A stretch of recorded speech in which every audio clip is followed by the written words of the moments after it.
We didn't even need an intro. We didn't even need an intro.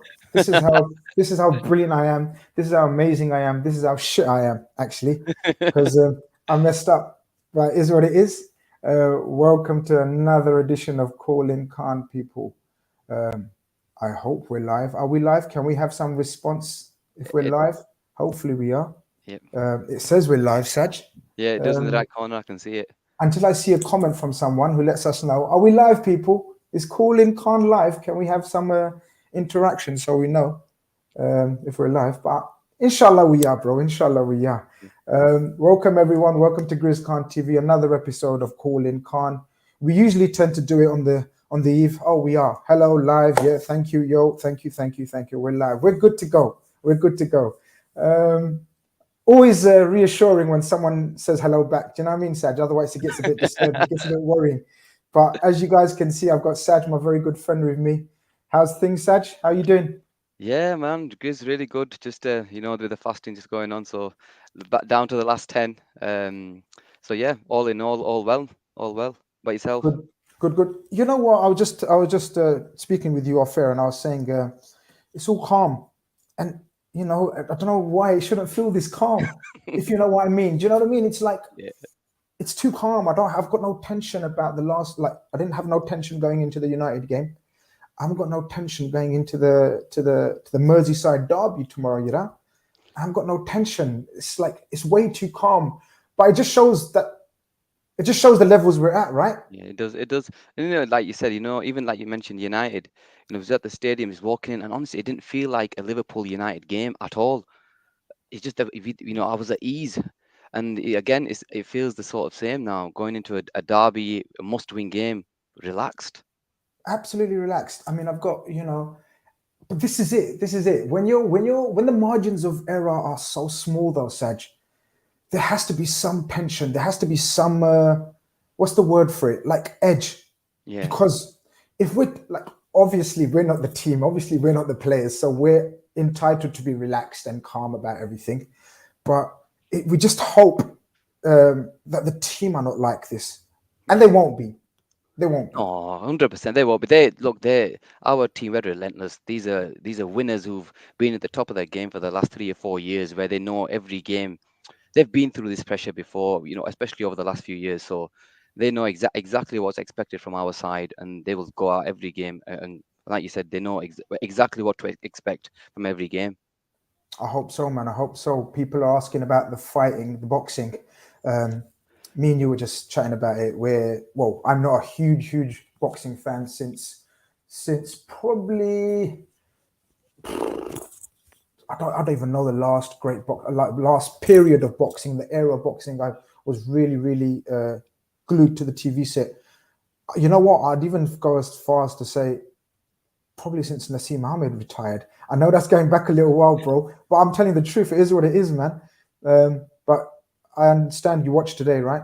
Yeah, definitely. Yeah. To be fair, myself, I watch all the big fights. I'm one to watch, all the big fights, and I am a bit of a Fury fan. I like this style, the Yeah, way he is. I So am. I I am. like his persona. So it was good to watch him. And to be fair, I was pretty confident that he was gonna Again, outbox him. He it was like Liverpool, wasn't it? Going into like Merseyside derby. I knew he's going to be. I didn't think he's going to have to bust a sweat, but that's exactly how it turned up. And you're right. Like Fury is one of the few remaining characters, personalities, isn't it, left?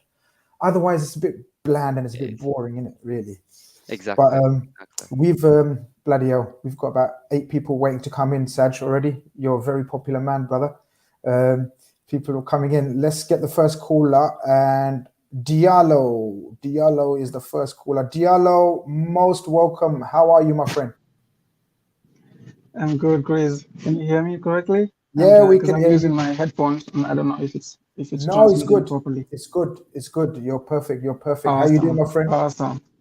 I'm good, man. I'm good. And hi, Serge. I don't know, Chris, if you remember, but the last time, this is my second time on your call, calling Khan. And the last two times I come towards the end, and you usually logging out. Bro, look at this. So See, today I decided, I'm a man of my word. I saw you, even though yes, there's 9 of you. I said, you know what? Diallo didn't get enough time. I put him first in the line. yeah. Look at that. No, man, I appreciate that. And by the way, Ramadan Kareem, I hope that Thanks, Yeah, man. you're Same to you. celebrating well. The last time I called, I remember it was in November last year, and I was, as you know, I'm an Arsenal fan, and I was a little bit low on how the team was doing, but I was also looking forward to the AFCON. I remember telling you I'm looking forward to Sadio going back home, and since then we haven't talked, so I just wanted to say, he went and brought us the trophy, so that was really good, and also Keita did very well for my home country, Guinea.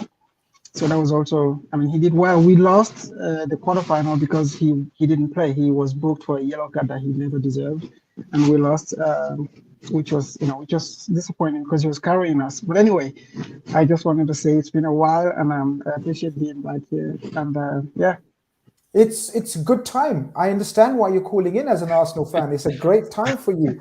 Uh, look, look. Many people say I'm a closet Arsenal fan anyway. So it's like my second club, if that counts in the Premier League. Like, really, you shouldn't have a second club in the Premier League, right? You can have a foreign no, second club or a championship or a different league, but people say Arsenal is my second team anyway, and obviously it's because of my son. My son supports Arsenal. People know that by now.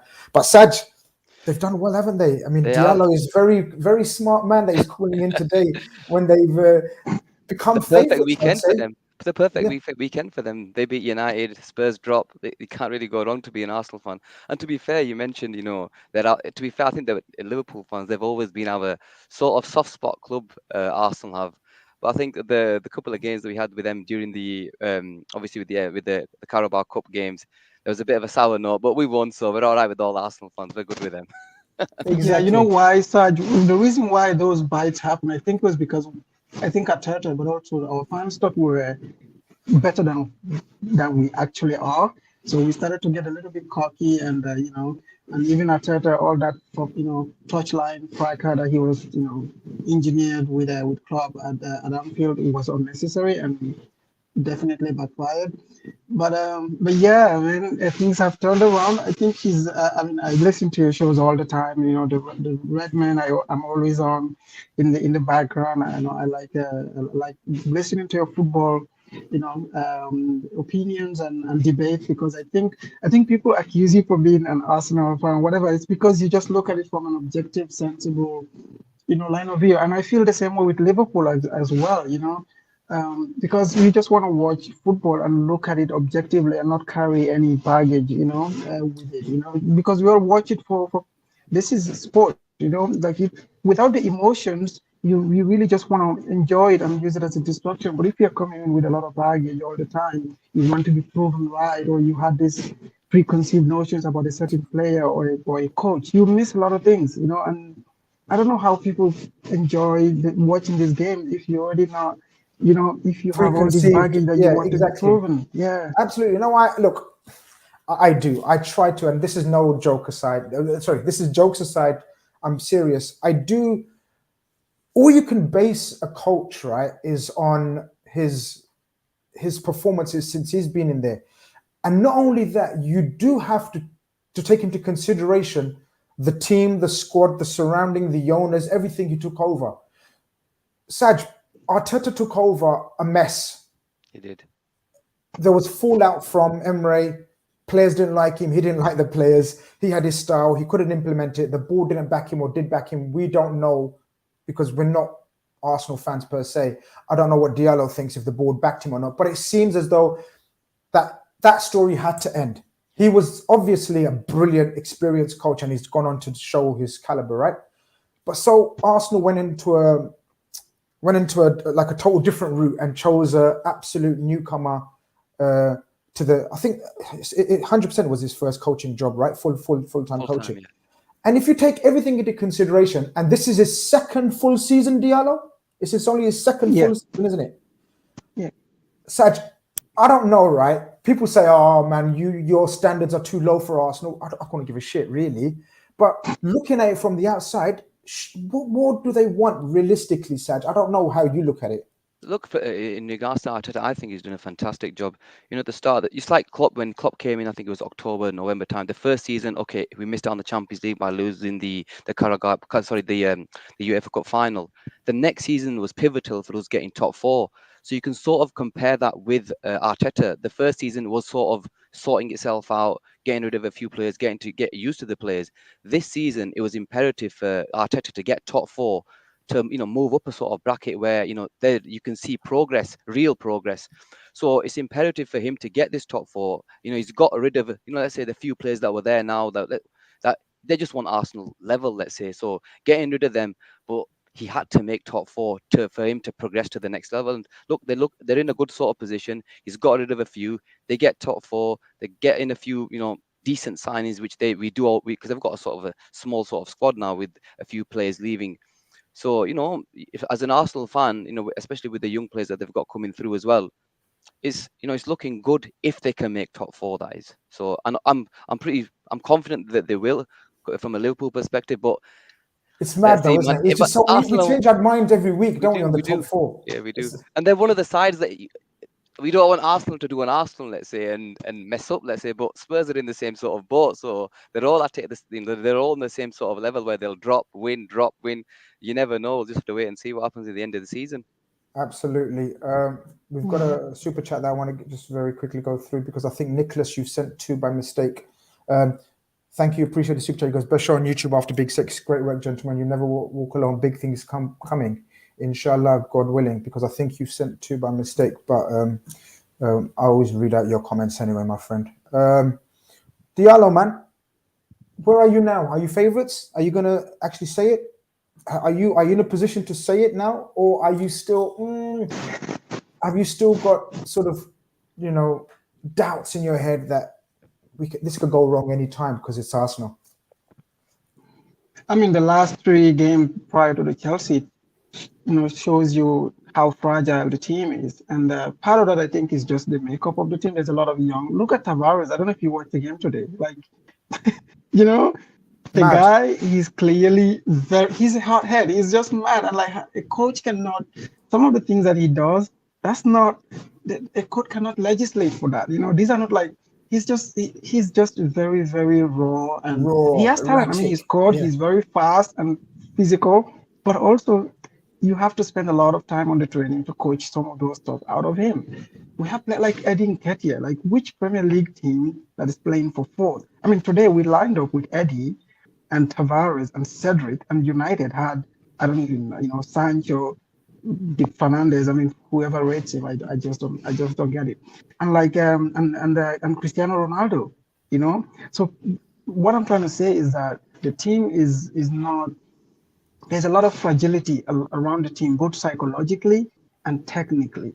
So people need to realize what Arteta is doing with those players, and that's why we cannot take anything for granted. They can easily like turn up in the next game against West Ham and just underperform severely. What you cannot say is that what you can say is that this is a team that is well coached. When they get it right, and you saw it against Chelsea. That goal that Emil Smith Rowe scored, that was a coach, that's straight from the training ground. And today they repeated exactly the same thing. It ended up being an offside, and then it was given as a penalty to Saka. But that was almost the exact same move with El Nani taking it from the back and bringing it forward to Odegaard and then to Saka. So these are repeat, and Arsenal have scored similar goals throughout the season. He's coaching them on the pitch. And when you look at the other 2 teams, I think Kante is also coaching Tottenham very well. The only thing is that it's a one-way traffic. It's a one-trick pony. When you block that trick, they don't know what to do. They play 2 games with no shots on target. Clearly, they need to figure out another way of playing. But I think Arsenal are doing things right, and as long as the kids, and I call them kids even though they're not kids, as long as we can keep our heads cool. You've got the youngest average age, I believe. You are the youngest team in the Premier League. So that's an amazing achievement from what he's doing. And it is amazing. People keep underplaying it. I don't know why. Is it because of your fan base is loony? Like you got too many loony fans in the fan base, as you alluded to, that get too carried away. Maybe it's because of them. But if you look at it objectively, as me and Saj and you have said as well, he's doing a fantastic job. Like Red Steve said earlier on, if you finished in the top 6 would have been progress, right? But I agree. I totally agree. Way ahead of schedule. I don't get where this notion of we're overplaying it, or I you gotta don't know, give Grace, yourself. if you talk to like the proper football fans who also are Arsenal fans, if you talk to them, they all say exactly the same thing that you keep saying on every stream that whenever somebody asks you about Arsenal. The problem is that we also have certain fan types, that just have, because everybody now have a channel, we have all these like zillions of channels on YouTube. Even people who really don't understand football properly can voice their opinion, which is good, it's fine, democracy and all that. But like really, I that hope we're has not also one of them. I diluted the hope we're not one quality of of them. content.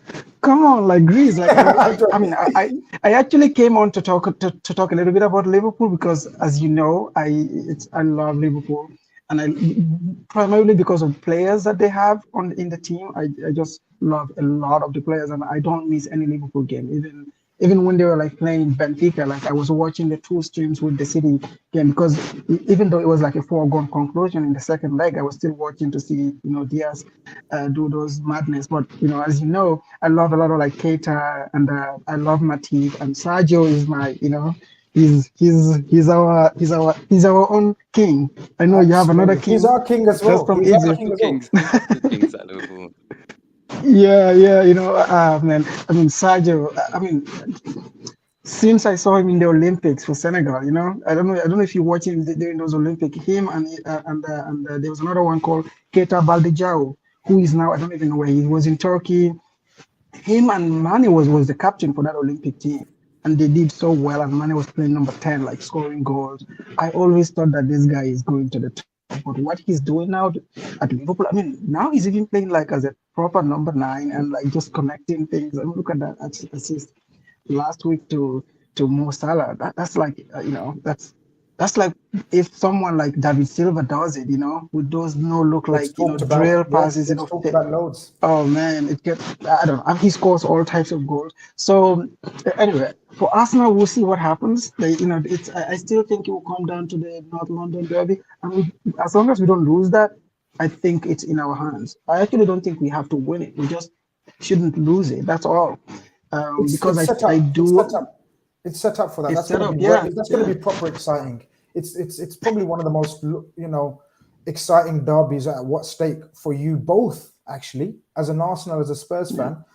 The stakes are Hopefully, it's a pretty proper high. football game and not just like a fight because they are all like, they have these Højbjerg and these very, very like old heads in their You have team. to accept it, That's why, Diallo. You can't be allowed to play your pretty football. Saj, who's I was gonna say we're not betting men, so I was gonna say who's your money on, but who, if we were, who would you make your favourites for that game or the Champions League spot? And do you think it's gonna go exactly down to that game? But it's very difficult to pin it down to one game. But it has got a bit of, like when we went to City, Yeah.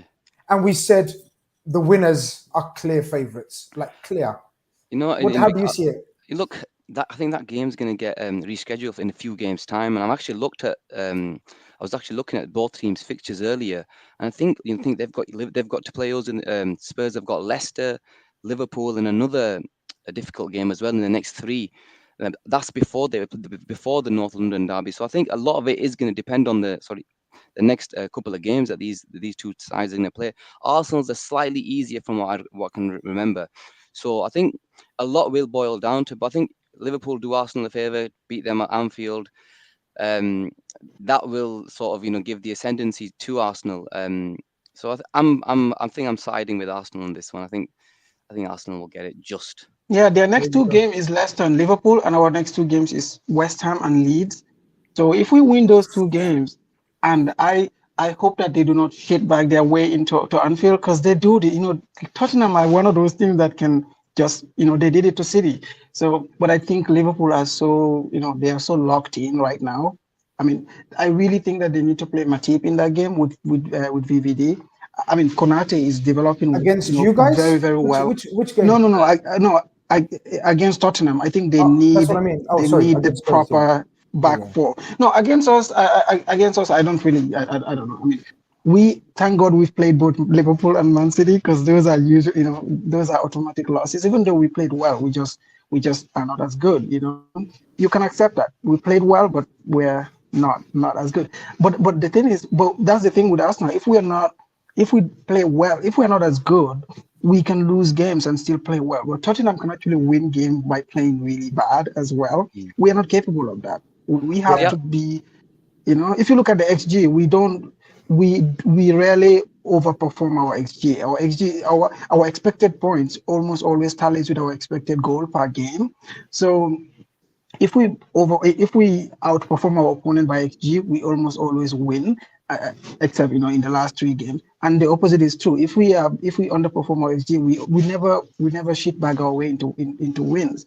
Tottenham can do it, and I hope they don't do that at Anfield because that would be so annoying on so Can many I levels. can I say can I suggest you done that today? Would it be unfair? Because honestly, I think Man United were Oh, unlucky, and I I thought don't think United played well. I yeah, genuinely thought United played well today, Grizz. So, and there were a couple, goal disallowed, pretty close one as well. penalty incident was Penalty crazy. incident, exactly. So it That wasn't was as the most as plain blatant handball. sailing. Yes or no? Yeah, exactly. So it wasn't as plain sailing as it makes as it looks. And also, obviously, with the injury to Saka, we don't really know how serious the actual injury is. I think Arsenal, with Partey, and I think there's one more that they've got out as well. If they was to receive an injury yeah. to Saka, then it could turn the tide. I think so. I think that's a very Yeah, good we point. can't afford that. We can't afford. But you're right, Grace. I think today was the exception. I agree with you. Today we were definitely lucky to. Maybe you could say a draw would have been a little bit fair, but definitely not a win for us. They got the better chance. But actually, by XG, we did better than them on XG, but just by a little. I agree with you. Today was an exception. We were a little bit lucky with the calls, No, but it's good. but It's good.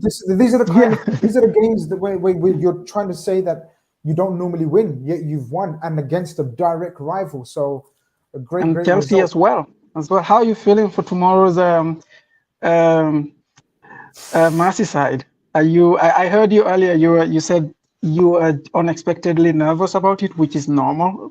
No, no, Um, no, no, no. Opposite. Absolutely oh, opposite. you're calm. Yeah, I don't know if you are. Oh, so you was listening to our private conversation. Okay, but yeah, me and Saj were just saying that it's the opposite. I mean, I'll let Saj describe how he's feeling. Look, I'm not nervous at all. I was mentioning to Grizz earlier that when we played United, it was the first time we played United, where it's actually meant something. That going into the stadium and watching, there was no nerves. It didn't feel like a Liverpool United game. I was confident that we were going to go out and smash them, and I think it's the same feeling for this one. I'm just confident the way we're playing that bar the City game, let's say, everyone that we've played really well with. We've got the ascendancy, and I'm confident that tomorrow we'll go out there and put 'em to sleep. Exactly, Diallo. As usual, it's been wonderful. Hope you're happy with the time I've given you today. Oh Um, man, that's a lot. And also, there's like I have an hour to iftar, so this is perfect. I'll just keep listening and get oh, ready for amazing! Your iftar. iftar hasn't You know? happened yet. Of course, of No, yeah, course, I'm in Boston. We're on of the East course, Coast. of We course, still of have an course. hour. Well, Yeah. hopefully we've killed about 23 minutes of your time and Yes, made it go that was easily. that was needed. I appreciate that, man. And I will be in the background Amazing, listening. But anyway, keep the great work. The channel is growing, and amazing. Thank you so much for your kind mashallah, words. it will keep growing. Thanks, man. And great Enjoy to your see Mashallah. start, you, the other Saj. man. You too. Thank, Enjoy your iftar, mashallah. May Allah accept thanks, your man. iftar as well. I mean, Amin. okay, good start. Do you know what, Saj? I always love when we get people from other clubs Hmm. because it's always refreshing to know that people are not just tuning in just for Liverpool Yeah. content. And even if they are, they like the way we speak about Liverpool. It's not just rose tinted glasses, just everything. We try to like, I think we weren't being kind to him because he was on our channel. We genuinely think that about Arsenal, right? Yeah, of course, of course. I'm not one to sit on the fence with anything. So if I've got something to say, I'll definitely call it out. But yeah, I get exactly where you're coming from. I enjoy talking because you get an outside perspective on your football club as well. I know 'cause Oh sometimes we yeah, that's can very we, important. we, we, we only see it from a Liverpool perspective. At least this way we get an outside perspective, and it's good to hear that their opinions. And sometimes it's nice when they talk highly of our football club. So it's a good chat. Absolutely. Guys in the studio, please, please, please have a camera on. If I can't see your camera, I will not be able to bring you on. I'm so sorry. That are the rules. Also, I know, Cal, you're pointing and ushering me to get you in. And Sid, I see you guys, but I have to, just as a matter of principle, new callers, first time callers are priority. Bear with me. I'm here. You're here. We ain't going anywhere. Um, the next Antio Chill hasn't got his camera, but I know he's been on before. So Antio Chill, you're next. Here we go. Yeah, hello. Antio Chill, are you there, my friend? I am here. Good evening, gentlemen. Good evening to you. Merseyside derby tomorrow. How are we feeling? How are you feeling, first and foremost? Just as you guys, calm, really calm. We're going to pipe them tomorrow. We're going to absolutely put them to the sword. Yeah. Is it similar feeling with United you had with United or more? Oh, more. I reckon 5-6-0 is on the cards tomorrow, boys. I love the confidence, guys, man. Look, I'm that I was going with 3 or 4 at the start, but I love the confidence. I reckon that. It's a Frank Lampard team, and we always like to spank his teams a bit. So, but wouldn't you say that compared to Man United, who look, me and Saj had loads of chat about it during the week in terms of where does it rank as a Liverpool performance, and of course we were scintillating, of course we were brilliant. But do you know what I was saying? I was saying that the only, I don't know, downside is there's no downside to a 4-0 against United. But what I meant was that was one of the worst, if not the worst United side I've ever seen. And I've been watching Man United for a long, long time, like Liverpool, Man United games. This Everton side will have more to play for than Man United. It's literally their survival. This manager will have more fight in him than the other one. Like, what's his name? What's the United guy? Ralph Rangnick, who's gone. Right, he's moving from the coaching position. So none of his players are listening to him. He has absolutely no say on the team. The team are picking the team, and the team are player power rules at United. And they didn't lay a glove on us, and they didn't even bust a sweat. Don't you think just for that, from that aspect, Everton may be a slightly more difficult prospect? Only slightly, though. Well, if the club's name wasn't Everton and the manager's name wasn't Frank Lampard, I'd agree with you. But since the club is Everton and the manager is Frank Lampard, I have to disagree. I think we're going to put them to the sword. I get this. I get what you're saying, that obviously Ralph Rangnick's moving upstairs. But let's be honest, there's a lot of really good players in there that don't want to be at the club. I think that's one of the big issues. And at Everton, it's sort of, there's a lot of shit players that don't want to be at the club. So that's the big difference. And Frank Lampard isn't a good manager. And we always... No, you're not a fan, are you, Andy? I'm not a fan. Yeah, no, we can sense that, yeah. The shouty shout manager giving it big on after being in a relegation fight with Everton, and he's giving it the big one. Nah, it's look, I know they're our city rivals and all, but I don't. It's not just Frank Lampard. Over the last 2-3 years, I've come to get a really big dislike for Everton as well. Not necessarily some of their fans, but it's just this. Every time there's build-ups or as anything that associates the two clubs together, it always feels like Everton want to get one over us. So every opportunity I can get to bash them, I take it. Why not? Blue Chip definitely agrees with you. He's saying he's calling it 7-0 tomorrow. I like that. I might have to go along with Mr. Blue Chip. That's a great shout. Yeah, it's the players, in my opinion. The players just they don't want to be at the club, just like at United. And the difference is they're not good. They're not good. Yeah. Richarlison, they all, in my opinion, they need to get in the bin. They're not good enough. And we're at Anfield, so yeah. If City can put 5 past Watford, and we can put 5 past Everton tomorrow. No, fair enough. Saj? Look, you have to understand. That's how you look at it, yeah? Yeah, look, I think we will look, but you have to try to see it from a different perspective as well. Look, if they want to, they want to derail us. There's no club in football that we'd want to derail more than Everton.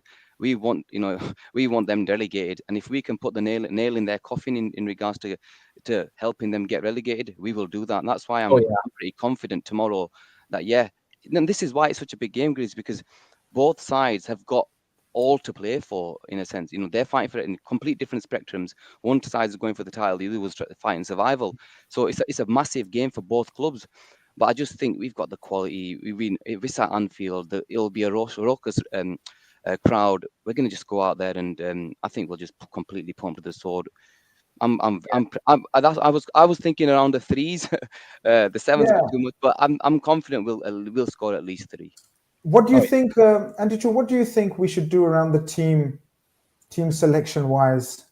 Do you think any changes, rotation or rest or however you want to call it?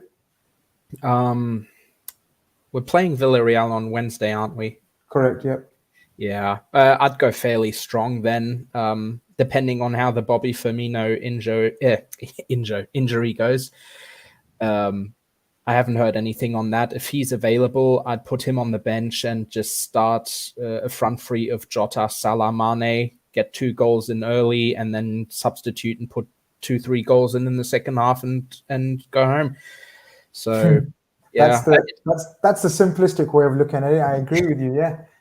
But concerning midfield, I'd change it around a bit because I think Mane... my God, I'm getting all the names wrong today. Keita's minutes need to be managed a bit. He's only now getting into it. But he didn't play last game, did he? So no, he didn't. Not at all? I thought he came on at like 50. Yeah, he came on, yeah.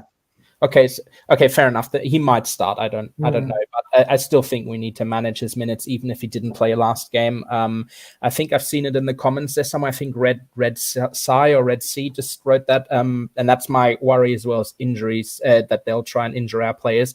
That's one reason I wouldn't start Keita straight away, because some of those Everton players have a knack for getting a bit rowdy when it's not going their way, and they're not like Bruno Fernandes where they start crying at the referee. They actually start launching our players.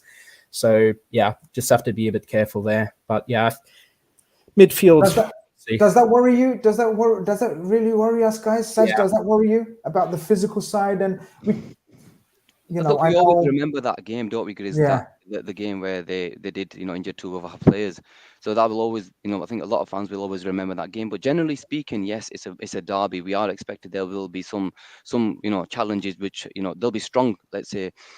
But it doesn't. Am I worried by that? Probably not. I can accept, the Jota.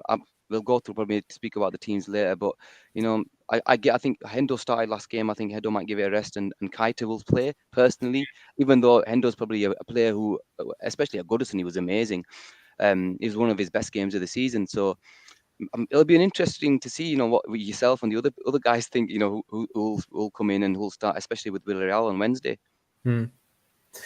Yeah, that's obviously important, and we just have to keep pace with City. I don't think they'll drop any points until at least the Leeds United game, because that's when they have this sandwich period of Real Madrid at home. Yeah. And then I forgot who they play then, but then they have Real Madrid away, and 4 days later they have Leeds. So if they're going to drop points, I think it will be that game. And until then, we just have to keep the pace. And yeah, since they scored 4, their goal difference went up by 4. We have to go and do the same, just basically beat them in every possible way if we can. Absolutely. Have we got a prediction from you then, Anticho, before we let you go? Have we got a prediction for tomorrow's score prediction? I was a bit overconfident just then, so have you calmed down now? This will sound a bit down to earth. No, I'm going to go with a 4-0. I'm pretty sure we can put at least 4 past them. If they go out of hand and there's a red card, then it's open season. So take that all day, my friend. Take that all day. Absolutely. Nice one. Yep. Pleasure as always speaking to you, my friend. Been my pleasure. You guys have a good evening, yeah? Take care of yourself. Look after yourself. I don't know if you want to take this, Saj. No comment on Grizz. This, I think, just no. You have to comment. No. Okay. Comment. I think Avi's just a minute ago you said, "Look, I'm not one to hold back,ck," and now you just melted because your best mate, one of your best mates, just look. We know, when he comes up with stuff like that, I can't defend him. And I'm one to always defend Avi, man. But sorry, Avi, man, I cannot defend you on this one. Ali's will always be the greatest, and this See, is I just can't say anything because he bites my head off like, you don't know nothing about boxing. You just stay in your box. He puts me away, so I can't even say nothing. no. But I boxing purists, if there's any boxing purists, can you sort of chat to Avi in the chat? He's in the chat, so you can chat to him. Do you know what I mean? And tell him what's going on there. We're going to get the next caller on. Next caller is Victor. We have Victor. Victor, most welcome, my friend. How are you? I'm fine, thank you. How are you? Not too bad, not too bad. Where you calling for, my friend, and who do you support? I'm calling from sunny Manchester, and I support Chelsea. Whoa, what a combination, man! Horrible combination. Saj from sunny Manchester supports Chelsea and he's calling in Khan. Lord have mercy. The season's over, so I can basically just. Okay, fair enough. you Fair guys, yeah. enough. No, actually, it isn't over. Oh, they've but- got the FA Cup against us yet, man. It's not over. It is over. It's over. Yeah. Nah, I'm not come on. confident at all. Well, you got no aspirations for the FA Cup? No, not really. No. Why? I'm surprised. I've lost since we lost to Arsenal. I've completely lost all confidence in this team. Really, that Arsenal loss has broken me in many ways. Makes no sense. Arsenal fans are now chatting to me saying, "Oh, we've got this most wins than you. We've got this, and I'm just tired. Really, the season's gone. The season's basically flipped upside down because this time a few months ago we're up here, and all of a sudden just went like a quick in the past few months. Like we've lost. We have no honor. We're broke. We can barely afford tissues.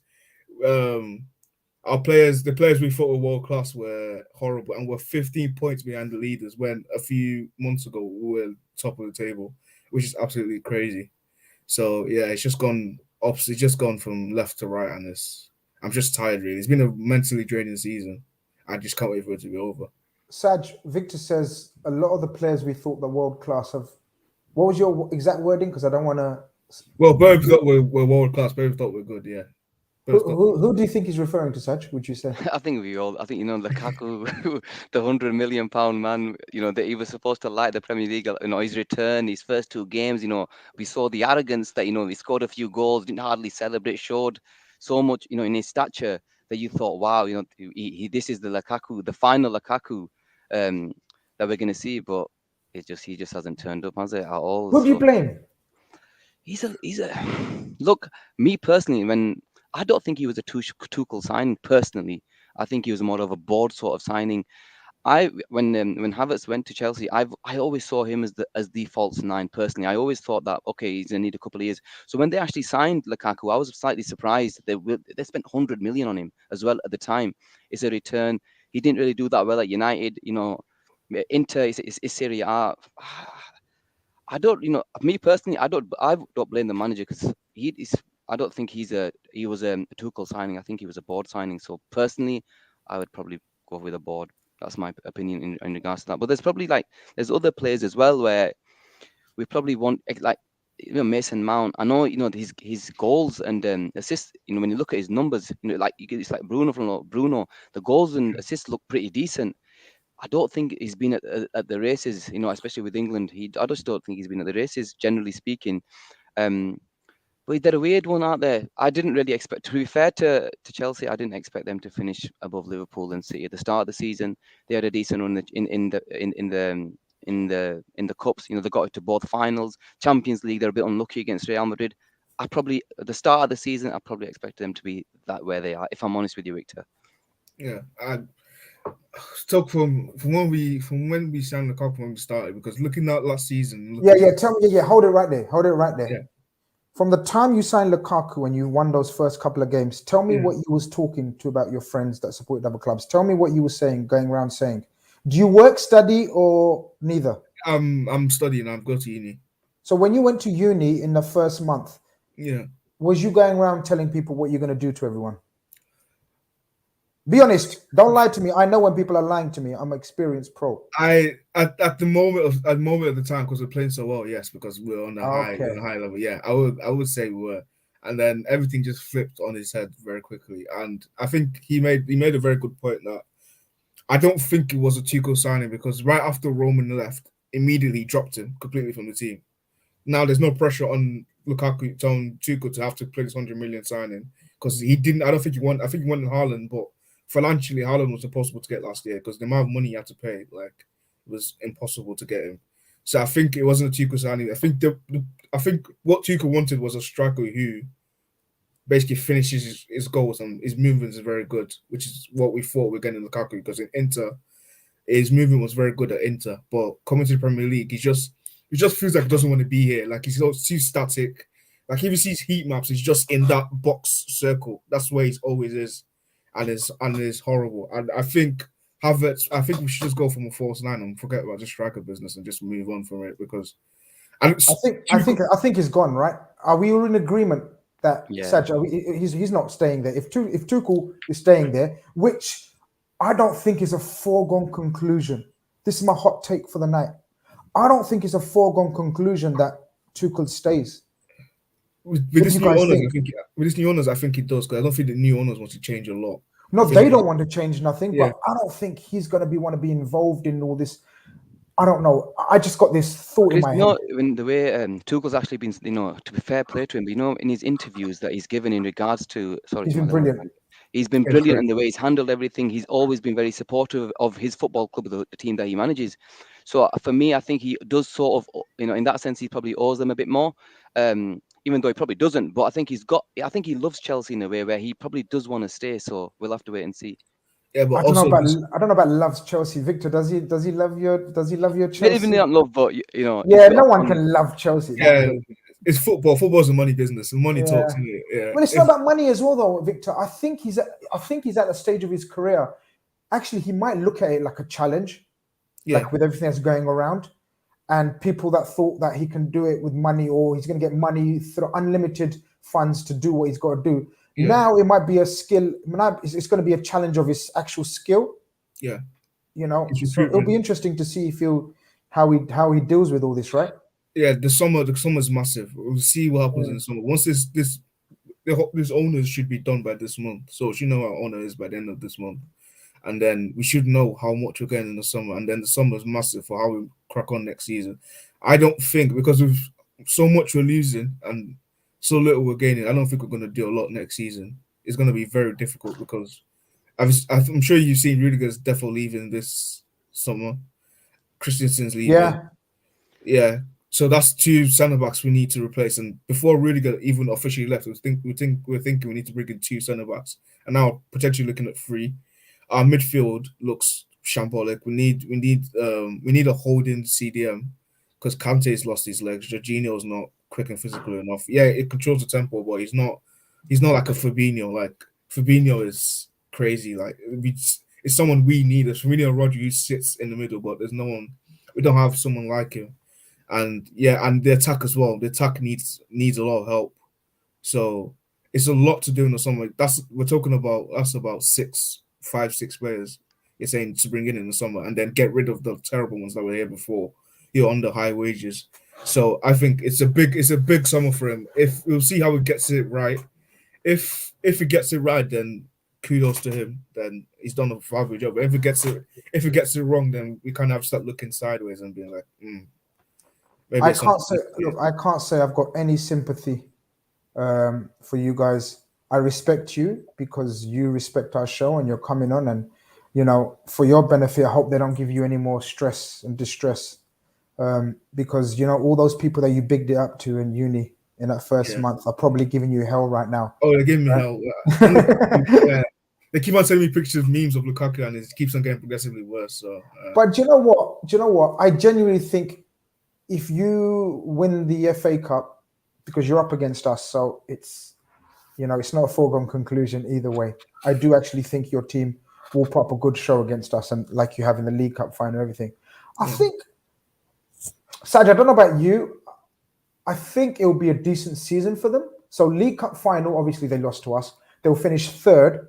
They got knocked out by Real Madrid after putting a shit show and then a great show.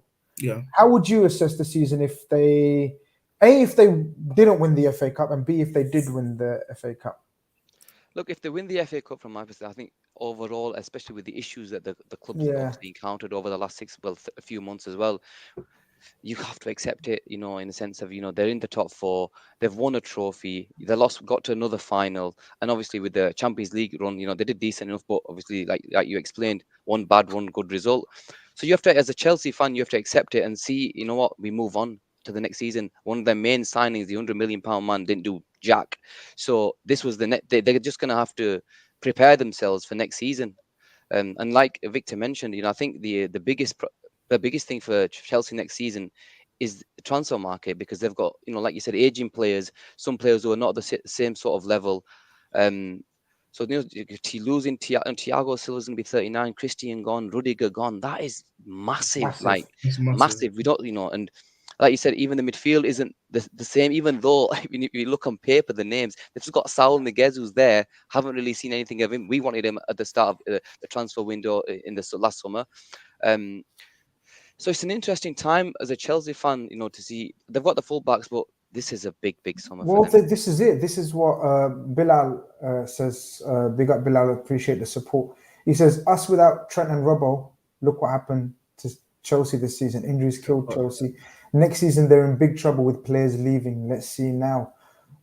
It's all up in the air, though, isn't it, guys? It literally depends on what the owners come in and do and what they say, because as Saj says, Christensen, Rudiger, without doubt, have been the cornerstones of your defense. Of course, alongside the wonderful Silva.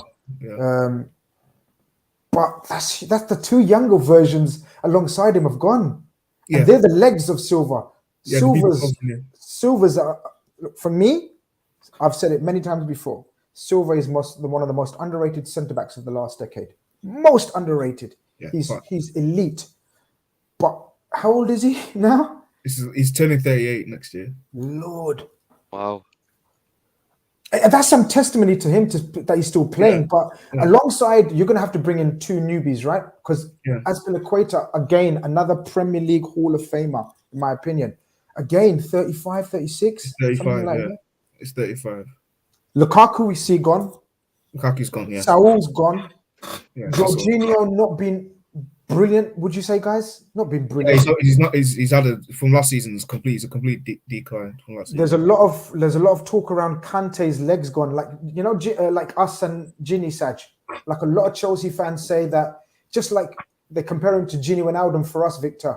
Like he was very similar in terms of I'm not starting comparing players, but players that were pivotal for the system with their energy, with their pressing, with their desire, with their also reliability. Kante's missed a lot of football this season. It's only going downhill. Kante's not going to get any better, right? Yeah, it's only going downhill, and he's kind of lost. He's that, I don't know how to explain it. You know how Kante that's always fighting against Arsenal and against Real Madrid. You barely saw Kante like trying to win the ball, like him going quickly. I think a lot of people complaining about him. A lot of Chelsea fans. His age is definitely co-opted him, and injuries have definitely co-opted him. And I think Matisse dropped a tweet a few months ago, and he got slated on Twitter. And then a few weeks ago, people bringing up the tweet thinking, "Oh yeah, he said something brilliant." When a few weeks ago, people were slandering it, which is crazy. But I've been saying that we need to find placement for Jorginho and Kante this summer. If we can't mess up this summer, we kind of have one with Kante with Gallagher coming back. Gallagher does that box-to-box stuff, so we kind of have something there. Oh yeah, that would be huge. That would be huge. Yeah, Gallagher staying will be massive, and then we need a CDM, which will probably help us at least for one season before we look on for the rest. Yeah. Look, as I said, I don't wish you the best. I'll be a hypocrite if I said that. No, I wouldn't be. I'm wishing for you to win the league, because all the City fans here are unbearable. All the City, because I live in Manchester, and it's all the City fans everywhere. Of course.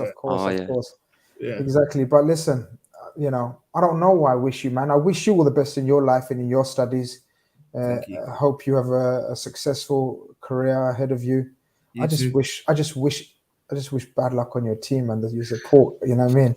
But that's cool, because I thought you might want a new challenge than facing City every season. Maybe someone else should come in and. Now your challenge has been you guys were equally as bad for my uni days.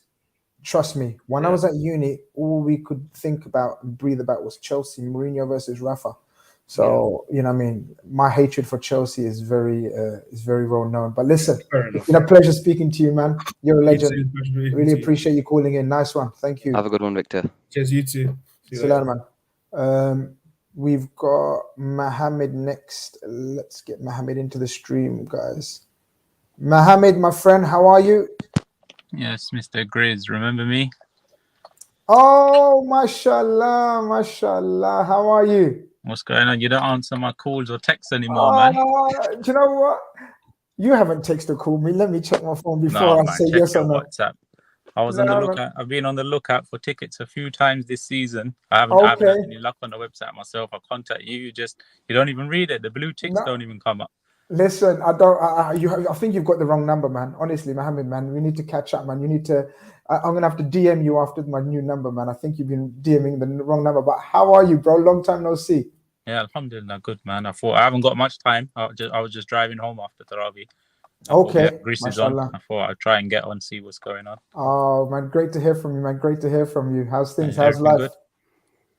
Oh, yeah, good, man. alhamdulillah, everything's good. Can't complain, man. Can't complain. You know, just waiting for the game tomorrow. I heard a caller earlier on saying they were worried about Everton and the way they go in on Liverpool. That's the only worry for me, to be honest. Do you remember the days of that Fumers Murray? He took out Origi, and then last season Van Dijk and Richarlison on Thiago. They do it alone. Like, I remember even the Carragher days when I think someone took out Carragher one time, and they've been doing. Mane got injured in that game. They go in. That's the only worry. If we stay fit, it could be 5-0.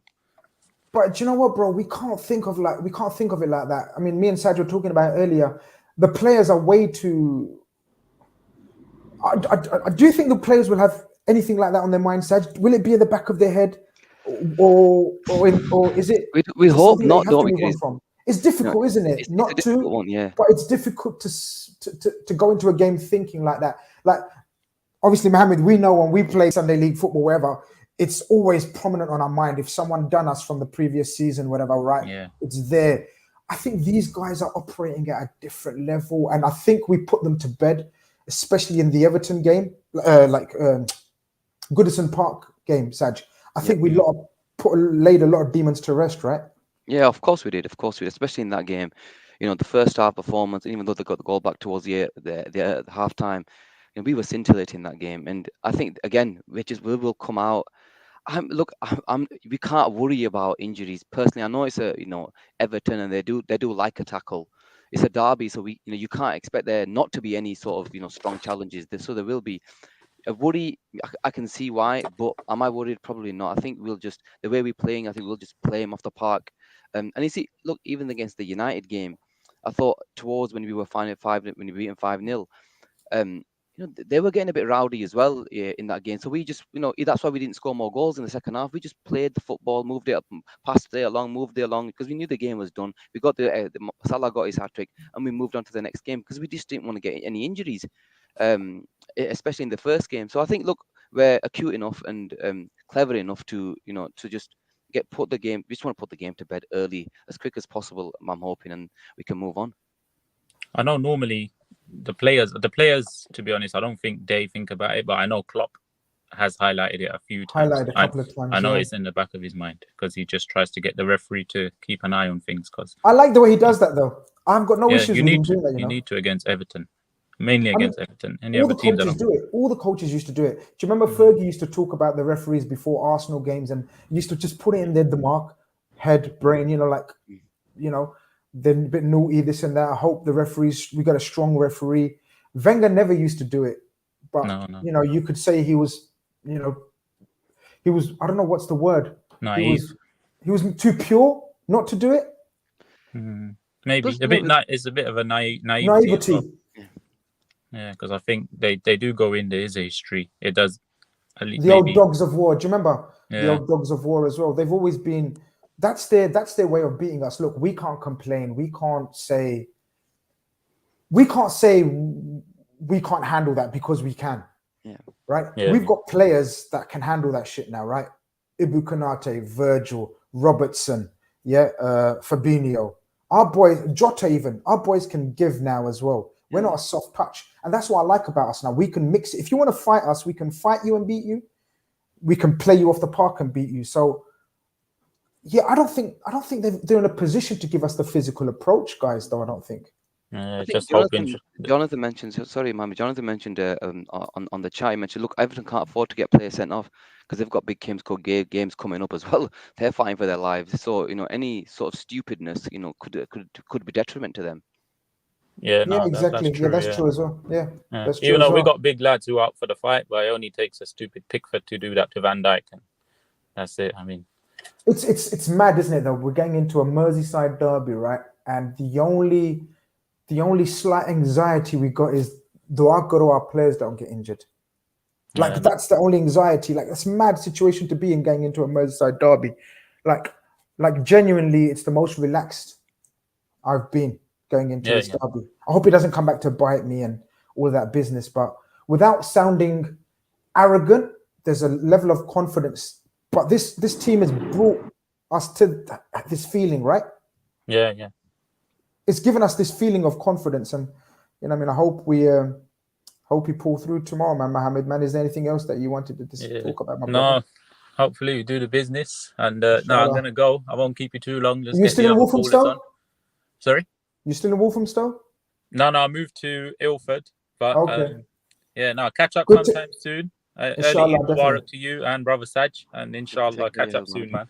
Definitely look after yourself. I'm gonna text inshallah. you my new number, yeah. Message me, man. Message me. If not, if the number's not working, get through to one of the brothers. Get my number from someone. Message me, inshallah. We definitely keep in touch. All right, cool, man. Look after yourself. Brother, take care, man. Take care. Right, Take care. Okay, we got the next caller. We got Saint LFC in the building. Let's get Saint LFC in the stream. Welcome, Saint. How you doing, my friend? I'm good, my brother. I'm good, man. How you doing? You good? Yeah, bro. Can't complain.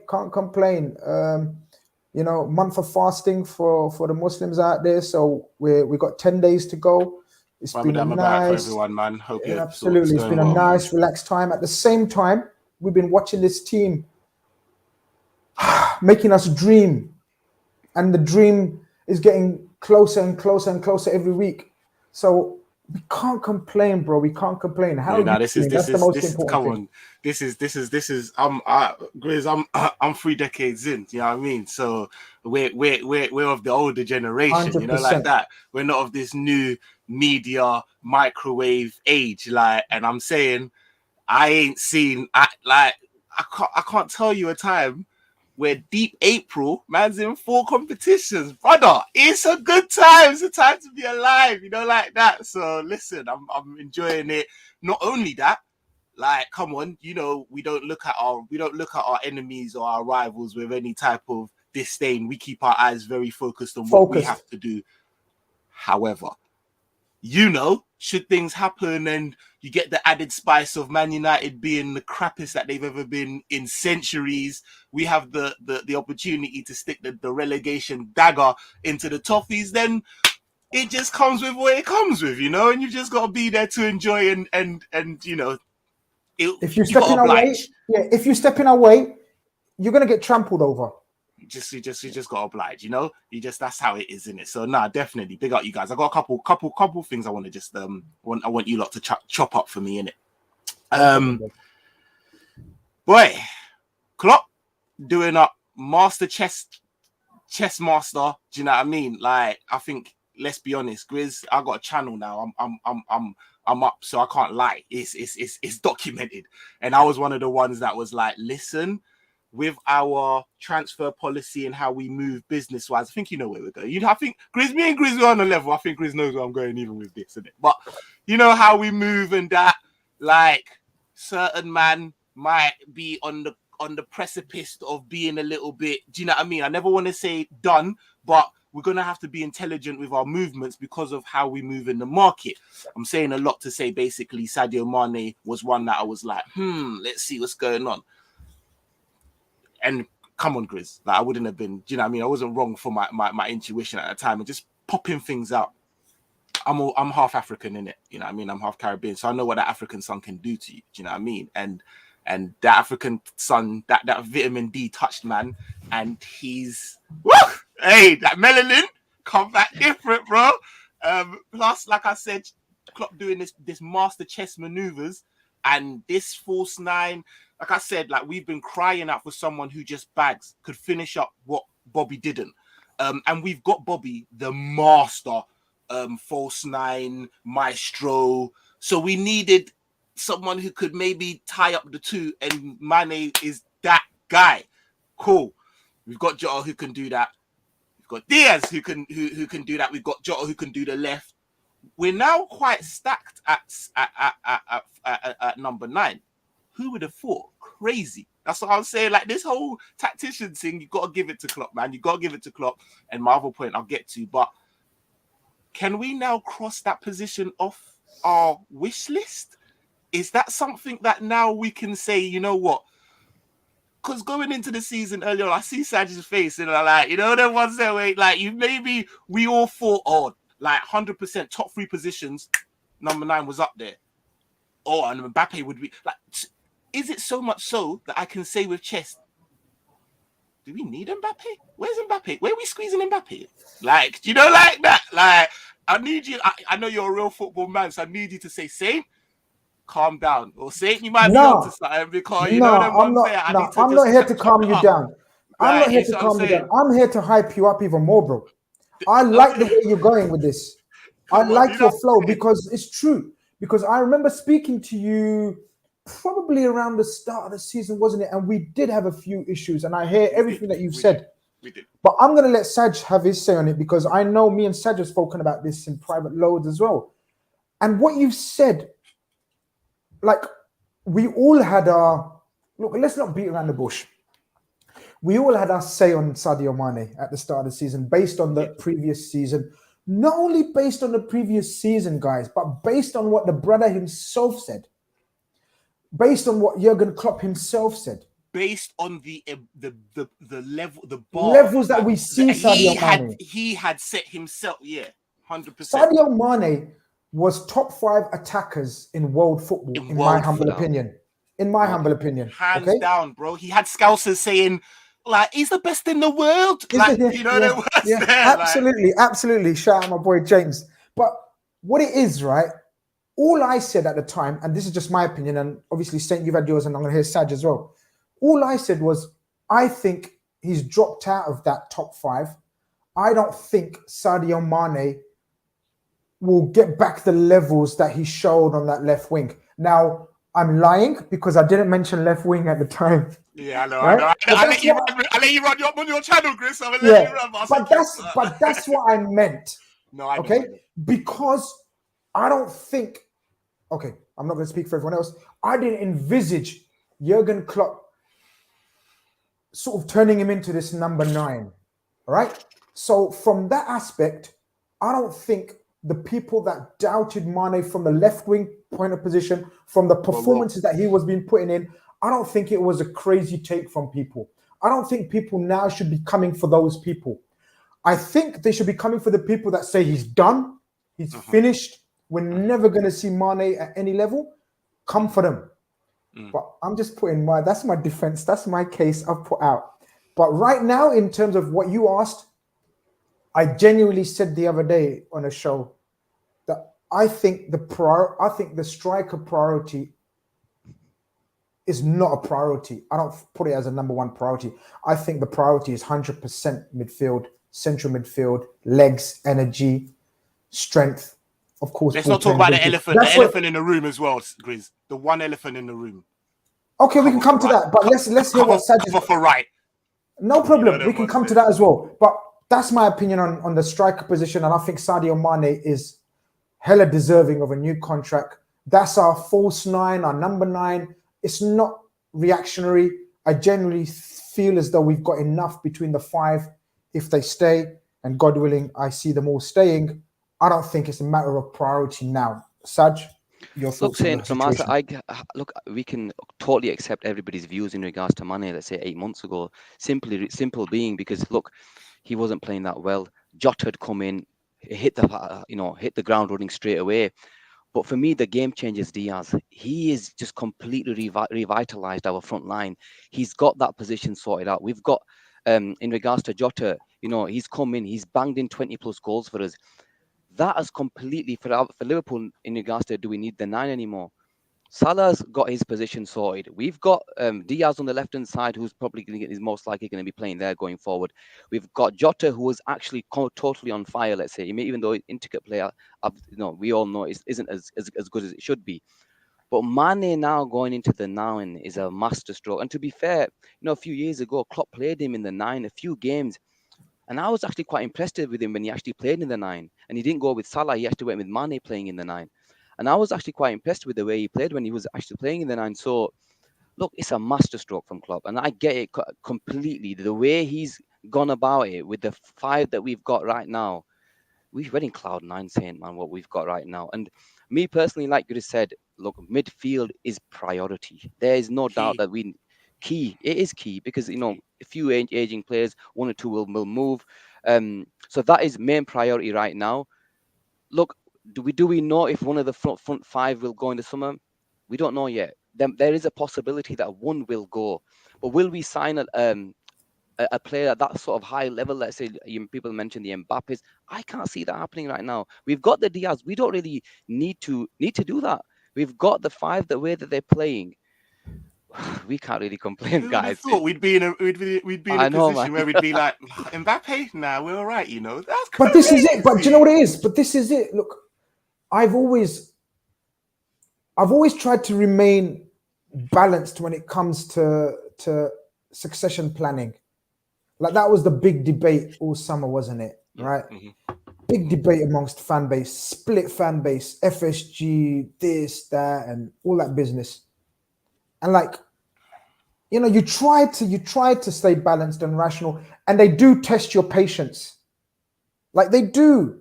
Like they have tested our patience. Yeah, of course they do. They have. Yeah.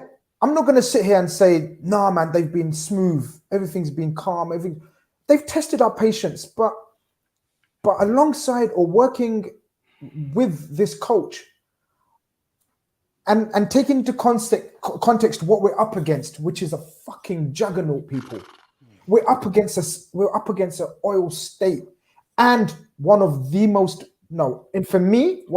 elite coaches of all time. That's just my opinion. Some people might not agree. Some people might say, oh, he's needed money, whatever. No problem. That's your opinion. My opinion is he's one of the most elite football coaches I've ever seen. Add to that unlimited funds. We're the only mothers out there that are giving them a run for their money. Bayern Munich just won 10 league titles in a row, I believe. Is it 10? Yep. Yeah, 10 league titles in a row. Successively, yep. Guess who was the last coach to stop them? Klopp. Man like our boy. Man like you. So this guy is doing the same thing here, stopping it from becoming a farmers league like the German league and other leagues. He's the only one working alongside, and he works for FSG because he understands how they work and they understand how he works. It's not perfect. It's far from perfect. We'd all like instant fixes here, there, wherever. We do. I know we do. We all do, including me. But we can't say that now we're in a position where we're probably the envy of most clubs in world football. Forget Premier League. World football. And we've done it. No one can even argue against the way we've done it. Like we as a fan base might argue, say, no, we should have splashed a bit there. We should have bought after the Champions League win there. When we won the Premier League, we should have strengthened there. I get all that. And the frustrations were there to be seen. But at the end of the day, they've done it their way. And Klopp agrees with their way. That's the thing that we sometimes struggle to see, I think. Because Klopp agrees with their way. Otherwise, he'd walk. He ain't short of jobs. He can walk into any job in world football. I'm just happy. Look, we always say cherish the moment. We might not win another trophy, which is going to hurt like fuck. I'm telling you, it's going to hurt so bad. But right now, I don't know what we got to complain and grumble about. We're in a place where a double could be disappointing. We could be disappointed over a double, bro. That's mental. It's actually mental. Quickly, what's unitedly everyone's biggest City's biggest flaw? If they could have overcome this, they would have been champion. What do they say? What's the one thing about their team that they say, without, so it's a number 9, right? Yeah, they don't have a 9. Yeah. Can I just say that people forget that none of our number 9s are actual number 9s. No one puts that on us. No one affords us that. Like Shout. you just said, like Shout. we get a man that picks up stuff and recycles it, and yeah, you know, I'm gonna put you here, and you know, That's the a ones point. that no one, That's a point. none of them. Brilliant point. Like Mane, no, even Bobby. I'm gonna say this because, like He was I a said, midfielder. Saint, he's a bro, midfielder. bare man. When I try to put in football conversations, oh, get out of here. Your number 9 don't bag. He don't bag enough, like, so get out of it. But now they want to be like, oh, but Bobby, no, Bobby's not. He's a converted midfielder. Mane, do you know what I mean? Jota is not a number 9. No one sits there and affords Klopp the credit to be like, you know what? 100%. You've gone and done what you're doing, and now we're in a position. Listen, I've taken up. Shout of the night. I love you guys. Honestly, I respect that shout, Grace, from my side. Saying, you know what you just mentioned about the 9. Honestly, you've hit the nail on the head. That is a brilliant point there that you come up with, man. So respect with that, man. It's Come true. on, man. It's true. I'm not bigging up myself. No, but I'm being honest. You know them ones there, like, how is it? I find it, I want to spew in my mouth when some people can sit there and be like, oh yeah, but I mean, if City had Haaland, what are you talking about? Like, I don't understand. Like, you went and bought Grealish and you couldn't convert Jesus. You couldn't convert, like, because man over here is doing it with less, and no one wants to say that though. But if they had Harry Kane. It's amazing on, shout. man. You know what? I'm just sat here, right, and I'm deep in it. Since you've been talking, sorry if my eyes have been rolling. Nah, bro. No, you know why? Because you've killed me with that point, and you've killed a lot of other teams' fans with that point. Saj, deep what you said. That's why I had to shout him out, Grace, straight away, because that is a point that nobody sees. So saying. Honestly, like, now when you hear it, you're gonna feel like me, because for a while I'm so mad. I'm like, you're saying that what's the guy that is the Avengers, the guy that they couldn't beat? This guy is inevitable. This guy is the guy. He's got all 5 rings, but if you had a next one, then you know, like, what are you talking about? Like, but it's true though, because what you said, man, look, Pep's been lauded about winning the league and playing this football without a recognized striker. Guys, Klopp brought that to the Premier League with Bobby. Bobby is an attacking midfielder from Hoffenheim. He's an attacking midfielder. He converted him into the role that he gave him. Who else has played there since Bobby? Jota, Mane. Jota played left wing, predominantly left wing for Wolves. He did. We used to put Salah as the 9. To find solutions. We put Salah, bro. And just before I go, because I've just seen a comment about, I'll give you another one. We still, after all of the plethora of forwards that we have, and this is my take, we don't have one clinical forward in all of them. So what does Klopp do? Create more chances. He makes a system that's like, you know what? I don't need you to bag 1 of 1. Do you know what I'm going to do? Like, we're going to overload them. That's where the high line comes. That's where the pressing comes. That's where, because I think he knows that within all of them, we don't have one clinical, put your house on it. Do you know what I mean? He's going to finish that. But I know that you give him 2 out of 3, he's going to do what we do. And that's why we scored so many goals. That's it. Amazing points. I can't agree with you. I can't disagree. But check this out. Who is our most clinical finisher, lads? Honestly, from me side, saying, and because I probably mentioned it in our chats, I genuinely believe if it's going to be Diaz. Don't ask me why. Most clinical finisher. I'm gonna call. No, right now. Okay, right now, definitely. Okay. Right now. No, that's fair enough. If he says, if it's clinical, I'd probably go Bobby, because I just think he's, in terms of clinical finisher. But Salah for me is the finisher of the team right now. Clinical, let's say. You know what? I'm going to go left field, yeah? I'm going to go left field, Grizz, yeah? You're going to go what? Yeah, I'm going to go left field. Origi, you're going to say. And then I'm going to bring... Come on, Grizz. I knew you don't. Grizz, me and you are football guys, bro. Like, you know, and you can say Origi. Like, and you can say Origi. You know, I've got very limited time. I'm not going to come out here and chat shit. Like, I want to talk football with my dons. Come on, bro. See, I hear the Origi shout. But I'm gonna say at the moment, if I want a chance to fall for any one of our forwards, it's got to be Jota for me still. Yeah, I say that. That's why I said Jota. I would say Jota. Like, for who's playing, I just went left field. No, it's not even that left field though. It's not even that left field. But yeah, out of the current in there, like I feel like I'm gonna go with Grizz. I'm gonna say Jota. He's a beast. I like that Origi shout though. You know, saying bro, he's clinical. You know. People forget recency bias. We're in this microwave era, bro. You know what the recency bias? You know what's pissing me off about the Origi? You know the miss against Burnley.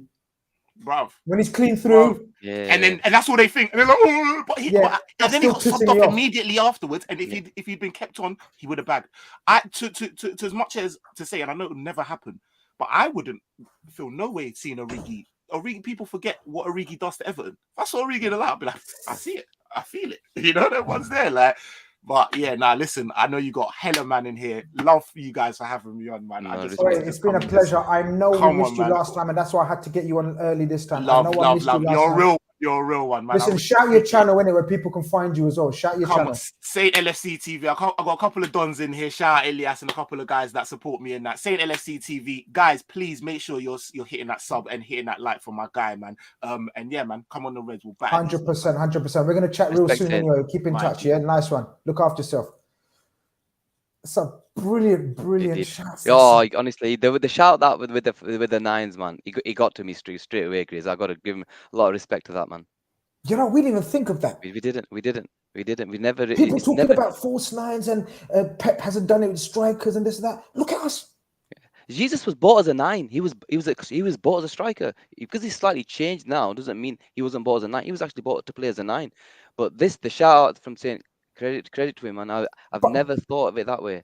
Because but it's mad, isn't it? It's mad how Jurgen Klopp is just not a hug merchant and a passion merchant. You know, it's not, and you know, this is why he's an elite coach, because this is the difference from what if the players that he had, what he's done with them players, he's taken them from certain positions. Look, Wijnaldum's another one. We never envisaged that he would be playing in that sort of position when we signed him. You know, there's countless times where there's players that have played in certain positions, and he's worked wonders with them. It's mad. We haven't even got 200 likes here, which is embarrassing. You guys are letting the show down. Like, we're not letting you down. Like, some of the callers have been sensational and educational and insightful.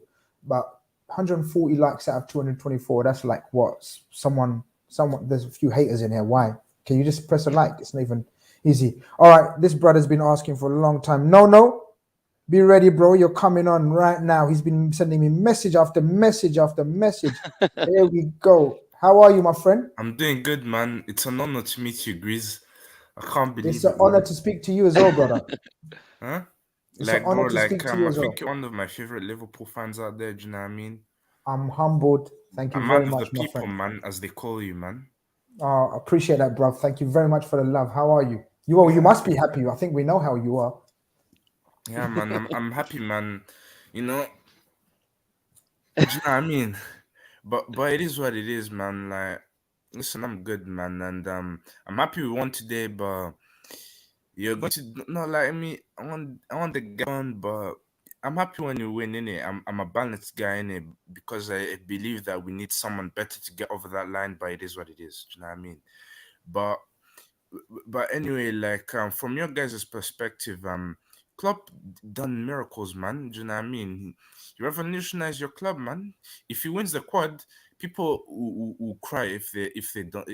But if he wins the quad, he's the best manager in your club's history. I think he's probably up there anyway for me. Saj, where do you rank him? Nono says that if he wins the quad, I don't think there's a doubt. There's not even a question. On the unthinkable, you know, and you got to understand where he came from, what Liverpool side he had, what he was up against, and where he took us from where he was in just say the 8 years or whatever years that many years that he's been there, to the football that we played, to who we were up against. Unbelievable. I'm definitely he's up there from what I've seen anyway. 100%. No. How are you feeling, man? Like, why? I know you said something about you hate. You want someone to take you on to the next level.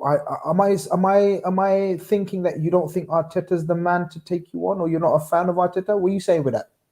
I just don't believe that he's good enough to take us over the line, but it's my opinion, innit? What do you mean, like over the line? What's your line? Like I'm challenging you and City, do you know what I mean?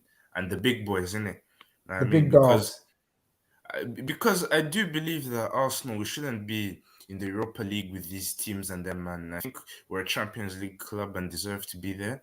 They just don't think we'll get over the hurdle with him as manager. But yeah, man, you know what I mean? No question for you. Who do you think would be able to challenge Klopp and Pep at this minute in time? Who? You know, who you know, if it's not Arteta, who do you think it is For to me, challenge this sort of Liverpool and this sort of City side? Because for me personally, there isn't can't many. lie, can't lie. It would have been Conte, but we decided to keep our current manager. But I think I'd want like Rafa, because people say Rafa he's washed. I Benitez. disagree. I tell you why. My man done the madness with you at Liverpool and them thing there. Do you know what I mean? And also kept Newcastle afloat, man, with that Brexit money, man. Do you know what I mean? And like, bro, man, didn't get back to Everton, man. He's spending 1 mil and them thing there. How you expected to get signed in the Prem, bro? When you spend 1 mil? So Rafa Benitez is your shout. Yeah, Shout, man, that's a shout. Yeah, man. And like there'll be like less pressure in it at Arsenal because there'll be like less pressure in it. I never thought of Rafa at Arsenal, Saj. And That's also an like interesting shout.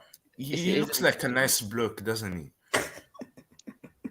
Yeah, he's a lovely Uh, bloke. We Liverpool and fans can also tell he you has he's a a good lovely bloke. European record, didn't he? He won the title with Valencia, the European Cup, and then won the Champions League 3-0 done, man. So that's why I would Interesting want shout, him, Saj. man. What are your thoughts on that? And Look, he's good in the Prem, man. personally, no. Look, if I'm honest with you, I just genuinely believe that his type of football's evolved, especially from let's say, when he was at the top of his game, let's say in the early 2000s, 2005, was at Liverpool, and I said till 2009. I genuinely believe football's evolved since then. So, would his type of football take you? Would his type of football take you to make you challenge against City or Liverpool? Me personally, probably not. I think football's evolved. Yes, As a manager, because he's you get money to spend, because in the last clubs he's been, he don't spend too tough. it's just for me personal opinion, Grizz. It's just the way he plays the game is a bit more of a defensive sort of approach. He's done some fantastic jobs. Don't get me wrong. He was fantastic at us. You know what I I mean? just I just don't like prima donnas and Macron. I just want to see players that have passion and desire, man, and But put don't you tackles think in, man. Arteta's doing that though? Arteta's doing a very good job of ushering all these mans out. But though, like the thing is, Ganduzi, speaking of David squad Luiz, weaker, man, Aubameyang, all these guys that he's moved on. Aubameyang, I wasn't too mad because unless we got in a replacement, because my man was firing blanks, man. He couldn't hit the bando as much as I love him. David Luiz, he can go, man. Guendouzi, man. I'm sad, man, because my man's a talent, man, and he has the passion in him, man. You know what I mean? And he knows, and he puts tackles in, bro. But Arteta's proofs in the pudding. Like you are where you are because of some of the decisions he's made. But my man spent 150 something, and like I think we should be higher than we should be if we had taken Ahead of who? Ahead of who? There's a stat that says that if we had won X amount of games, would be probably up there. No, you don't need a stat for that. That is what it is, you don't need but a listen, stat for that. I just want a better manager in it, because that's my opinion, and opinions count, Grizz. Do you know what I mean? Of course they do. Of course they do. And also like Grizz, yeah, like going back to the derby, man, bro. Like you lot, it's not gonna be an easy game, bro. I think Everton might jam a result, because derby day tax, man. That derby day tax judge, man. Do you know what I mean? That It can derby happen. day It tax can judge, happen. man. It can happen. Remember back in 2017 when you lot drew 1-1 to them through that idiot penalty? Yep. And you peppered them apparently. When Lovren was adjudged to foul. Yeah, Calvert-Lewin. And apparently you peppered them regardless of the penalty, didn't you? Yeah, we did. It was horrible. We battered them all game. Yeah, man. Big up Sam, man. That was Sam Allardyce getting the thing, man. He's your bogey manager, man. Well, let's see if Frank Lampard is I don't know what his results are against us. That's a bit of a mix. He's beaten you once, 2-0 in the cup. That's the only victory. That was the only time. Yeah, in the cup, I think. The Yeah, rest you slapped him up. Yeah. Was it the League Cup? No, it was FA Cup when Billy Gilmore had that madness. Oh, of course. Yeah. Yeah, I was at that game where we had Adrian in goal. We might as well have had like any one of us three in goal because that guy he's a clown, isn't he? Absolute clown, bro. He's an He, absolute clown.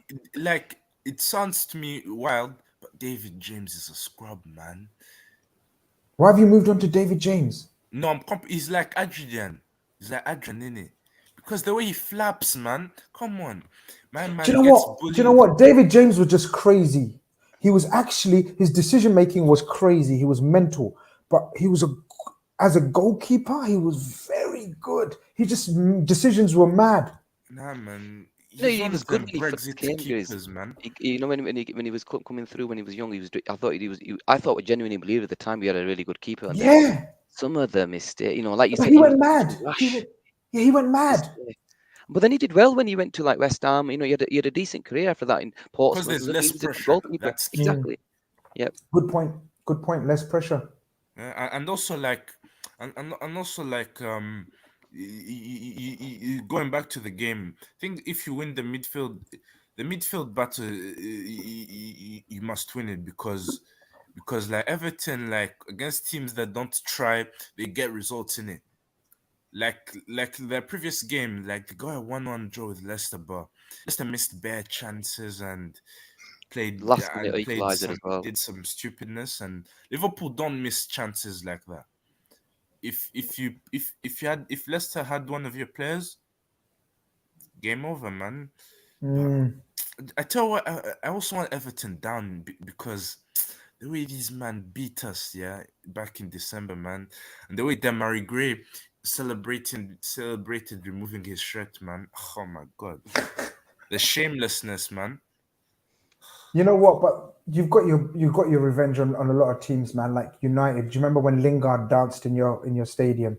I Like, remember that, didn't well, he? there you go. And today, like, I don't. Did he get on the pitch? I don't think he got on the Yeah, pitch man, today. he Did he? came on as a sub and done Or nothing. did he come on?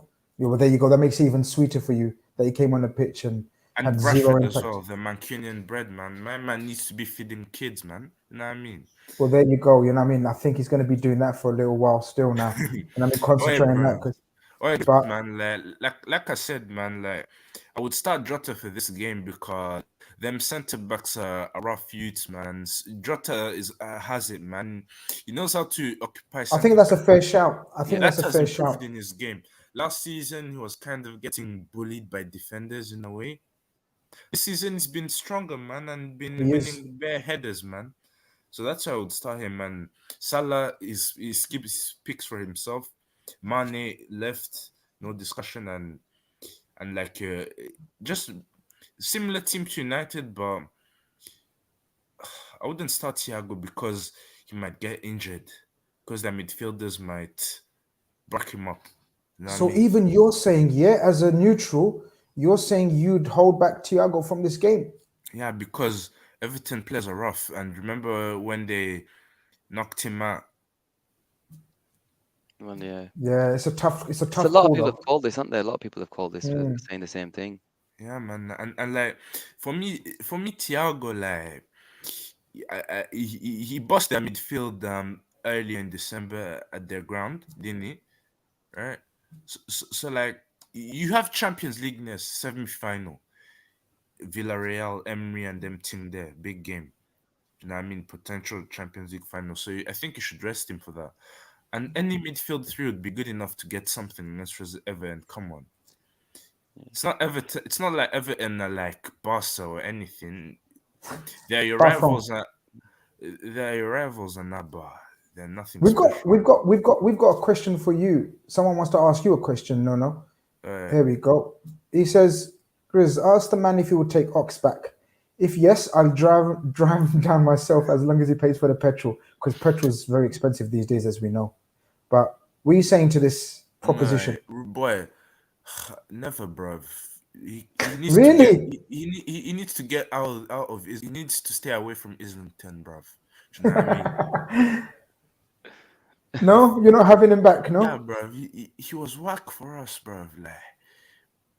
Like couldn't score, couldn't attack, couldn't even defend, bruv. He was just one of them Brexit FC players, isn't it? Really? From that Wenger team. Signed my man from Southampton and that. And then for you guys, is it like how is it? How has he like been for you guys? Your fans like hate him or something? Go on, Saj. Look, Hawks is a weird one because when he first came before that injury, I honestly thought we'd bought a player because he was amazing in the City games and he had a good link-up play with Salah at that time. But that injury just totally killed him. And I think Yeah, man. he's since he's struggled. Yeah, he's had a handful of good games where he came on it and has done well, but he's nowhere near the players that we thought thought that he'd be. So that's my take on it, Grace. He's one of them, but me personally, his time's up. I think in the summer he'll be off. So me personally, I think he's probably stayed the season too long, if you ask me. No, Yeah, my brother. yeah, It's man. been a pleasure speaking to you. I'm It's been a humbled. pleasure, bro. Pleasure, Like, no. and Wicked. Call in again, man. I'm gonna yeah, try to I do these will, on a man. weekly Like, basis. And call in again. It's been nice yeah, man. talking to you, my Let friend. me say something, bro. Mhm. Like, listen, man, you're my guy, Grizz, and been watching you for a year, man, and it's kind of mad to be like here, man. You know what I mean? Same for me, bro. Never It's thought, been a pleasure. I never thought I would meet you guys and see you, bro, and hope you man really get Everton in it. Yeah, man. Listen, the feeling's mutual, bro. Absolute humble talking to you, brother. Look after yourself. Take Yeah, care. man. And we Take hope care. to chat real soon, my friend. Yeah, let's go. Take Let's care. get it. Lovely guy, man. Nice. Lovely guy. Mad, you're on next, my friend. Here we go. Mad, how are you doing, my friend? Yeah, I'm good, man. Big up, bro. What's Think happening? so. Yeah, I'm a Manchester United fan, man. So, Okay. Looking yeah. We forward to like this one. we like talking to Man Looking United forward fans to this, right now, you especially know. right now. Yo, I aspire to be you guys, man. Trust me. I look up to Liverpool, like, at the moment, like, it just makes me jealous, man, with everything, with how the club is run, and it's like, to me, I will, like, look at your profile, like, your project, and just, like, copy that for my team, man. Even, even comparing cities, like, project, I would rather go the Liverpool route. Like, you guys, like, at the moment, you know how to spend the money. Like, you made two outrageous signings in terms of the money. Like, you bought Van Dijk and I think Allison. Like, that those two signings were your only two outrageous signings. But it's like, it still paid off. But everything else you do, like, in terms of the profile of players you sign and even your free transfers, like Joel Matip, and I think Milner was free too. Yes, Yeah, I sir. think. Yeah, but my point is the way Klopp, since he came in, the type of players he signed, it fits a certain profile. Like, he signed players with, great stamina, like players that has an engine, like Navigator, Wijnaldum, Salah, Mane, Milner, Robertson. Like, all these players just fit one's profile, and I wish my club that was run like that, man. Trust me. Do you know, I Just want to ask you, I want to ask you something, bro. yeah, So, look, we're laughing at you, right? Of course we yeah. are, right? And you don't expect anything less, No, okay? You'd be laughing at us as well, right? That's yeah. the way our clubs are. But Saj, I don't know about you, but I think they've got the right man now. But only if they're patient with him and they back him to the hilt. Now, what I mean by back him, I don't mean just in terms of, but I just don't mean in terms of transfers, like giving the money. I think, in terms of like weeding out all the bad attitude, the guys with the bad attitudes, the guys that think they run the dressing room. Because Mad, you'll admit there's a lot of player power right there right now, isn't there? That is really, really causing, the lack of progression because of this player power business. They gotta let him have that, right, Saj, to be a success. Mhm. Look, this is the thing with Ten Hag. Look, when he comes in, everybody knows the crap that's going on with that football club right now. So there has to be planning with this. You have to give him at least 18 months. Say, okay, do your thing. From top to bottom, this has to completely change. So you have to give him time. And I know in recent memory, there's in football clubs, time nobody gives anybody time. I'd love to see Manchester United in December sat in 10th position, just calling this out. Imagine they sat in 7th, 8th position, not doing that great. Let's see if the fans are willing to give him time. Fans got on the back of Ragnick pretty much straight away, even though he was there only going to be there for 6 months. So it's a difficult one, Grizz. But look, they have to back him. They have to back him with the time. They have to back him financially, and let's see where this brings us. And they've got to back him in regards to the players, because sorry, Grizz, my little ones are going a bit loopy here. Cool, man. It's cool, man. But with the, I'm going to let you take over, Grizz, for a couple of seconds, okay? All right, no worries. Yeah. Mad, you know what? What do you think about your recruitment now as this manager? How are you feeling about Ten Hag? Yeah, I'm feeling like in terms of like our board, I can't like 100% swear because there's no guarantee with our board. But I'm hoping that the hit rate's not good, is it? That's your doubt, isn't it? The hit rate's not good.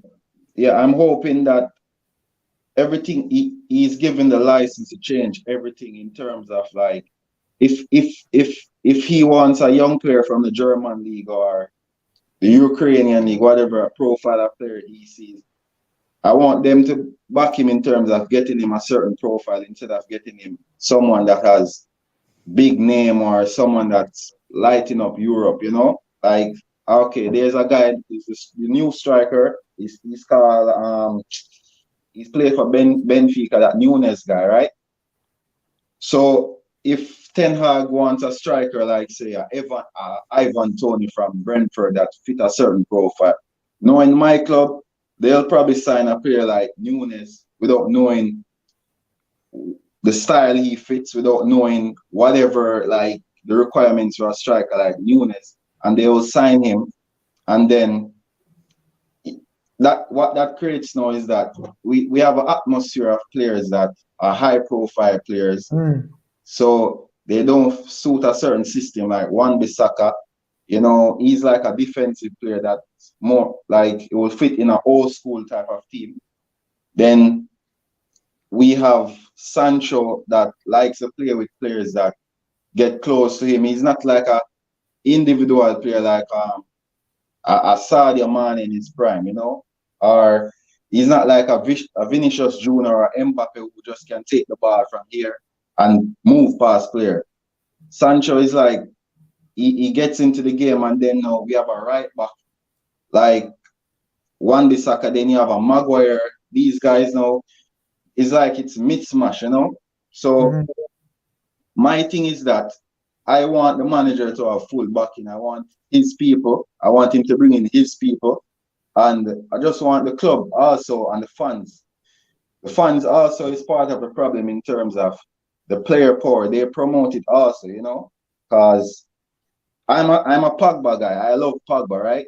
But I'm the type of person that will say, yo, just let him go. I can't take the drama, Drama, because these players now, they carry too much burden, because we're going to have Pogba, and then if he stays next season, we're going to have this argument of, yo, he needs this guy to make him look good. He needs this, he needs that. I'm the type of guy that will just say, yo, just quit it. Get rid of him. That's just... Pogba's probably in a prime example, hasn't he, Sajov? Yeah.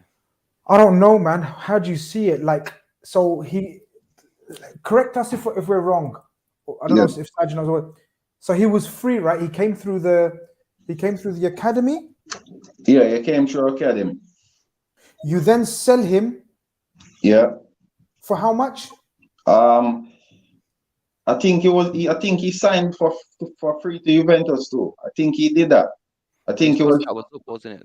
Okay. So he goes for free. Yeah. Yeah. So he comes through your academy. He goes for free to Juve. You buy him back for 100 million. Yeah, but around that. And now you're letting him go for free again.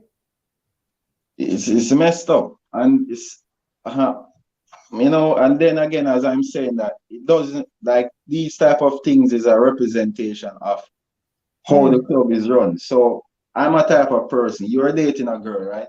And you and her break up, but she had a dog or she had some furniture in the room, bro.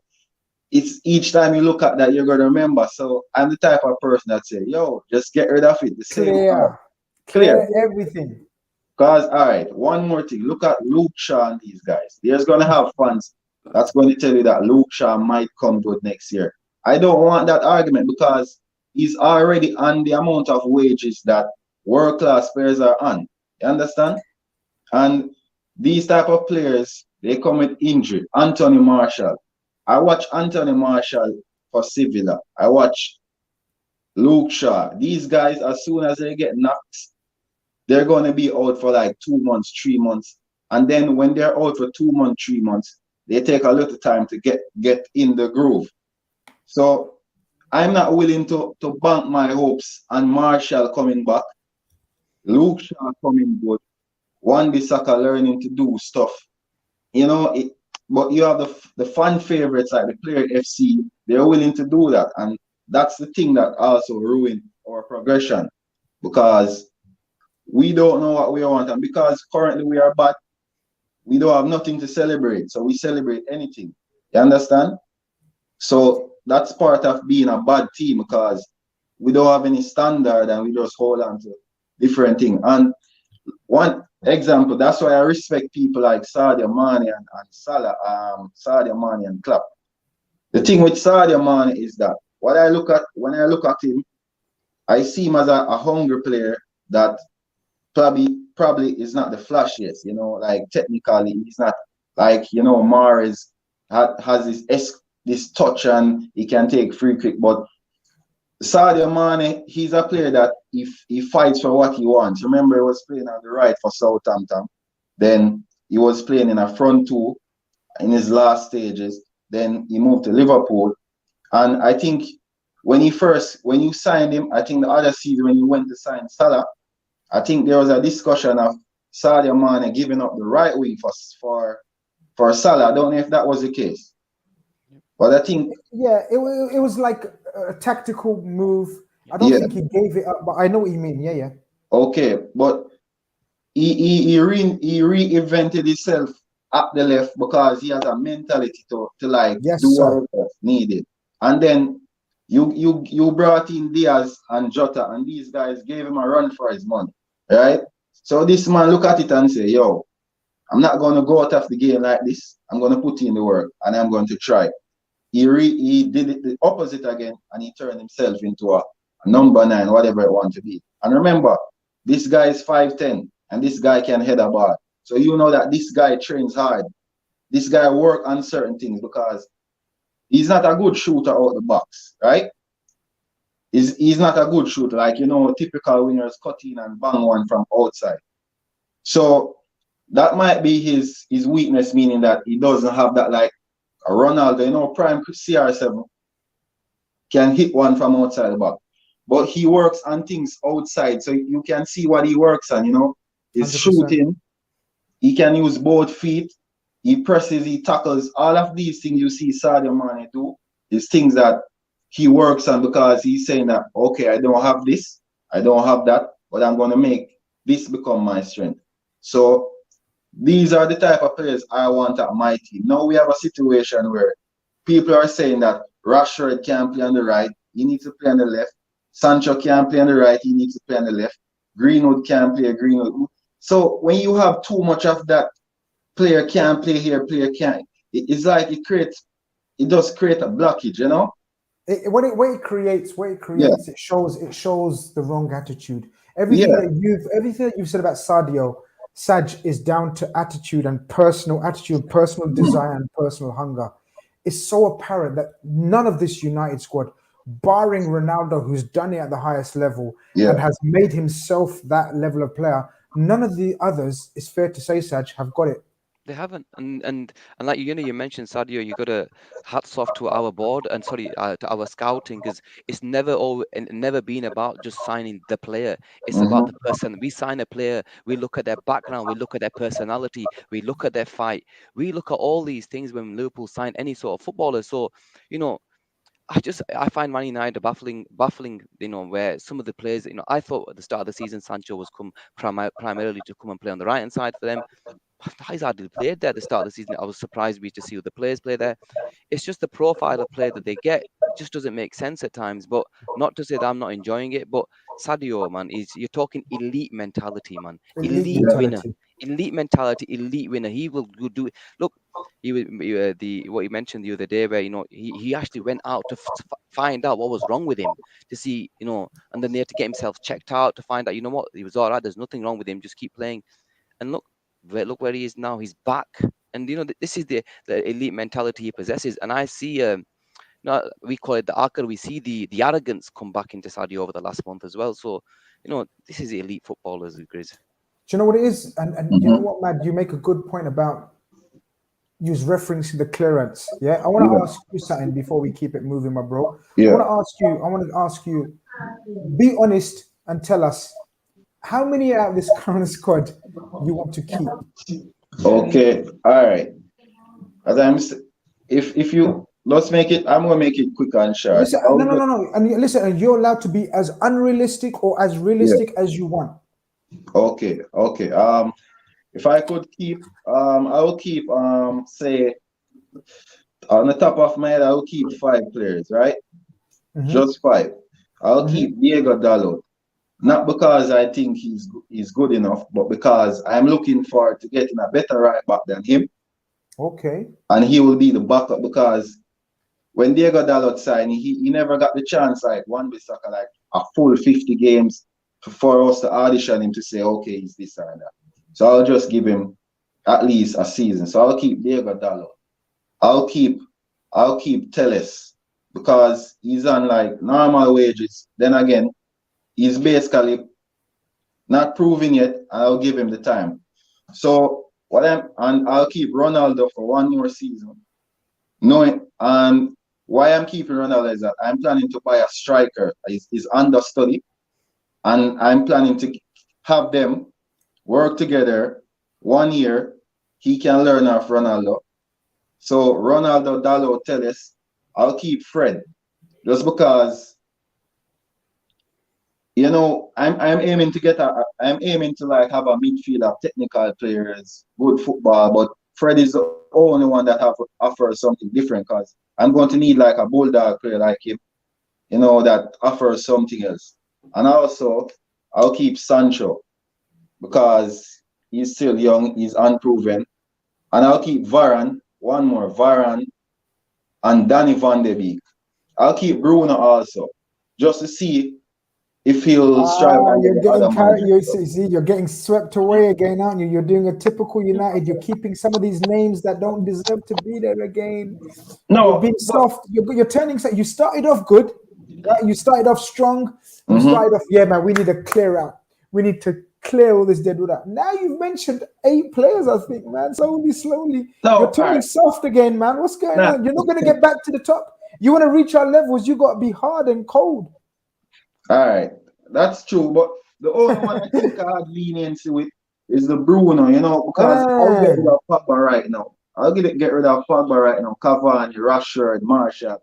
I don't rate none of them. There's a lot of people that think that Martial is going to come good and he's going to be this. Nah, bro. He's dead food, and I've been saying it for years, and I've been arguing with United fans for years, telling us about Martial, and I said he's never going to make it, never going to make it. And look, he's not making it. So Grizz was right. Grizz, you see Martial, the guy can't run. The guy always, he's like he can't control his weight. He's having something going on in his body. He doesn't offer that blistering pace like someone like probably a Diaz offer. So I can't bank my hopes on that. That's the thing. And what you have to look at is that he's on world-class wages. So if you're going to keep him apparently he's going to be the star. If you're going to keep him as the star and you're going to sign someone that's going to challenge him, he's going to be the benchmark for them, and they're going to want his wage, because they're going to say, I'm better than him. He's not, if he's the better player or he's a starter, I'm going to want whatever he's on. You can't have those players as the benchmark, because every time you sign someone else, that's what happened with Varane. Because Harry Maguire, Shaw, and these guys are on X amount of wages. Varane thought he could spice up his thing and get 350k. So it's a mess. Your club is a mess. Mad. It's been mad talking to you. Mad by name, mad by nature. Your club is mad right now as well. It all makes sense to me. It's been a pleasure speaking to you, bro. Peace, man. Listen, I hope one day you guys get back into like sort of relevance. But I'm enjoying it right now. You know, you're Yeah. irrelevant club. But listen, you've been a gentleman. Speaking to you has been so All nice. right, peace, man. Take care. All right. All right. Respect here. Yeah. Look after yourself. You know what? It's mad hearing these United fans, and it's brilliant. It's brilliant. We can't. I enjoy it, Grace. I No, of enjoy course it. we do. Of course we do. Look how much they tormented us, man. I know all that hurt, pain. And you're around Manchester. You Yeah, working around Manchester. trust You me, see, you hear all this it's nonsense all the hard. time. It's hard. This is why we enjoy it. I'm enjoying every single thing that these United fans are going through. And do you know what? They're a mess, and that's the best thing about it. I Complete can't see mess. them. I can't see it. I can't see them recovering as well. I can't see them Yeah. recovering for a little 250 while. grand a week for last week for Fernandez. New contract signed. Happy days. Bro, you know, the previous caller was talking about someone being on high wages. They're reserve keepers on 250k, man. Dean Henderson and shit like that. It's And a this is why it's mess. going to be easy. It's not going to be as easy for these guys to get rid of their players because they're on high wages. Which other club is willing to pay any sort of money for these players? It's a hard task. Let's say it's going to be a few years at least for them to get rid of their players, 100%. let's see if they've got the patience. Guys, I've unpinned the link from the chat. No more new callers in. We've got a few more that are waiting, so I'm going to try to rattle through as many as I can. Let's see who's next. Friendly Beast, new caller. Welcome to the stream, my friend. How are you? Yeah, good to be here, Grizz, and your guy over there. Can you hear me? Yes, sir. Yes, sir. Okay. Sorry, my place is a little bit dark. I'll say No problem. I'm a big fan of the show, man. I would like to report myself on your show. Whenever you make a tweet, I take it to my Liverpool WhatsApp group and I tell them my sources say something is going to happen, and then I give it a couple of times.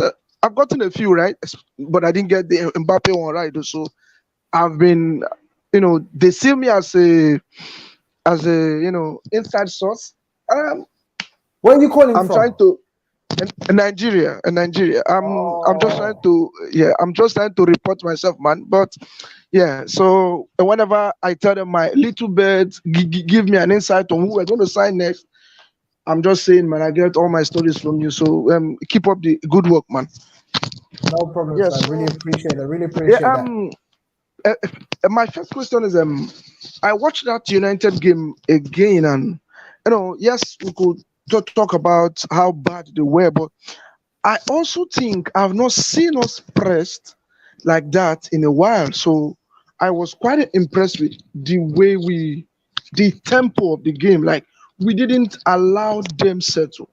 Yes, we were better than them, but from my observation, I don't think we're giving enough credit of how bad we made them look. They were not good, but we really didn't give them any opportunity to be like, we hassled them throughout. So that's the first one. The second one is I was looking at the squad and I just think we need a new set of midfielders. In my opinion, I would say two. Now I've looked at Bissouma, the guy from Brighton, fantastic player, but I heard he had some cases, outside football. So I'm just saying, and that case and AFCON, when it's time for AFCON, you lose Nabi, Salah. It's be like 4 persons. It's key, and you don't want to lose them. Yes, this season Klopp was able to manage the team. We didn't miss Salah and Mane and Keita, but you don't want to lose 4 players. So I would say that's it. So I don't know if you're to get 2 midfielders for this team, who do you think we are going to get? Because I still think we need Ox. I don't like the way Ox is looking on the bench. I observed him during when we won the cup and recently on the bench. Others will be celebrating and he will be, will get a goal and he will just, it's as if he's part of the team. And I know Klopp doesn't like that. So it looks like he will be leaving. Maybe Milner be calling it quit. So if you were to get 2 midfielders for this team, who do you think we should get, or would you think we're going to get any of them? So look, I agree with you. I'm just going to put you on mute because there's a bit of interference here. So I'm just going to put you on mute for a little while we discuss your points. You made some good points there. Saj, we've discussed this to death, haven't we, as well? And we both agree that midfield is without doubt the priority. We've spoken about sort of Milner's legs, Henderson's legs, Ox near enough, dead cert to go. Realistically, leaves us with Fabinho, Henderson, Keita, Thiago, So and Jones, then Jones and Elliott as the youngsters, right? In my opinion, that's not good enough to rival someone like City. If we want to keep up with them, because there's no doubt they will improve in that area. They're going to replace Fernandinho, and we obviously know they're on the verge of getting Haaland. We obviously aren't in those markets, but for sure our track record suggests that we can pull a rabbit out of the bag in midfield. Yeah. And it's for sure, as Friendly B says, that's the position we should be prioritizing, right? Yeah, look, that's in the summer. That is the position which we will be prioritizing. And you mentioned the players that who we think we'll buy. Look, we have to trust whoever we get, regardless of if Klopp wants a £10 million player from wherever. We trust the process. We've got a track record which works. I know there's shout outs for Bellingham. Yes, we love Bellingham. Every club in the world wants, and you can say, yeah, he's one that will fit the system, fits our club. He's got all of that. Yes, we would love him, but if we don't get him, am I bothered? Not too bothered.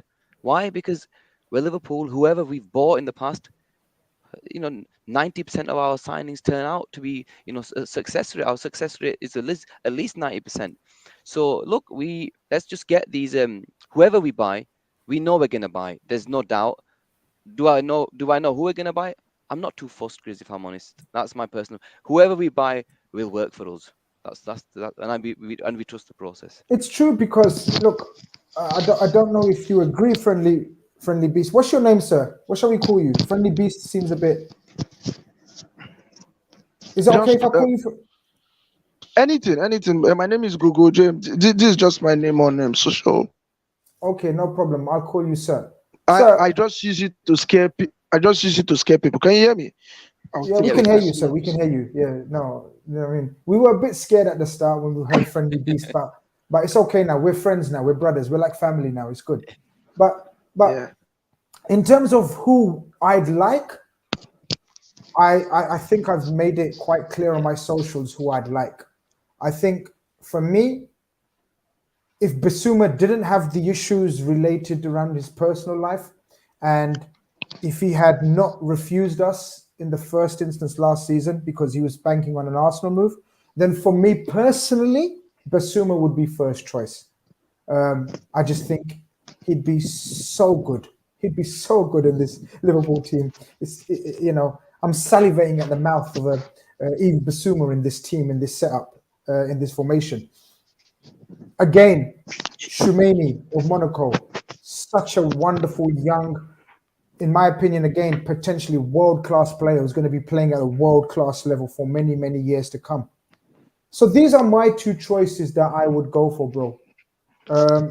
Obviously, the majority of the fan base loves the idea of Bellingham, because he's a fan of ours, I believe, Saj. I think he's a fan of us. Yep. He's a fan of us, and we've been obviously linked with him, and we 100% are in for him.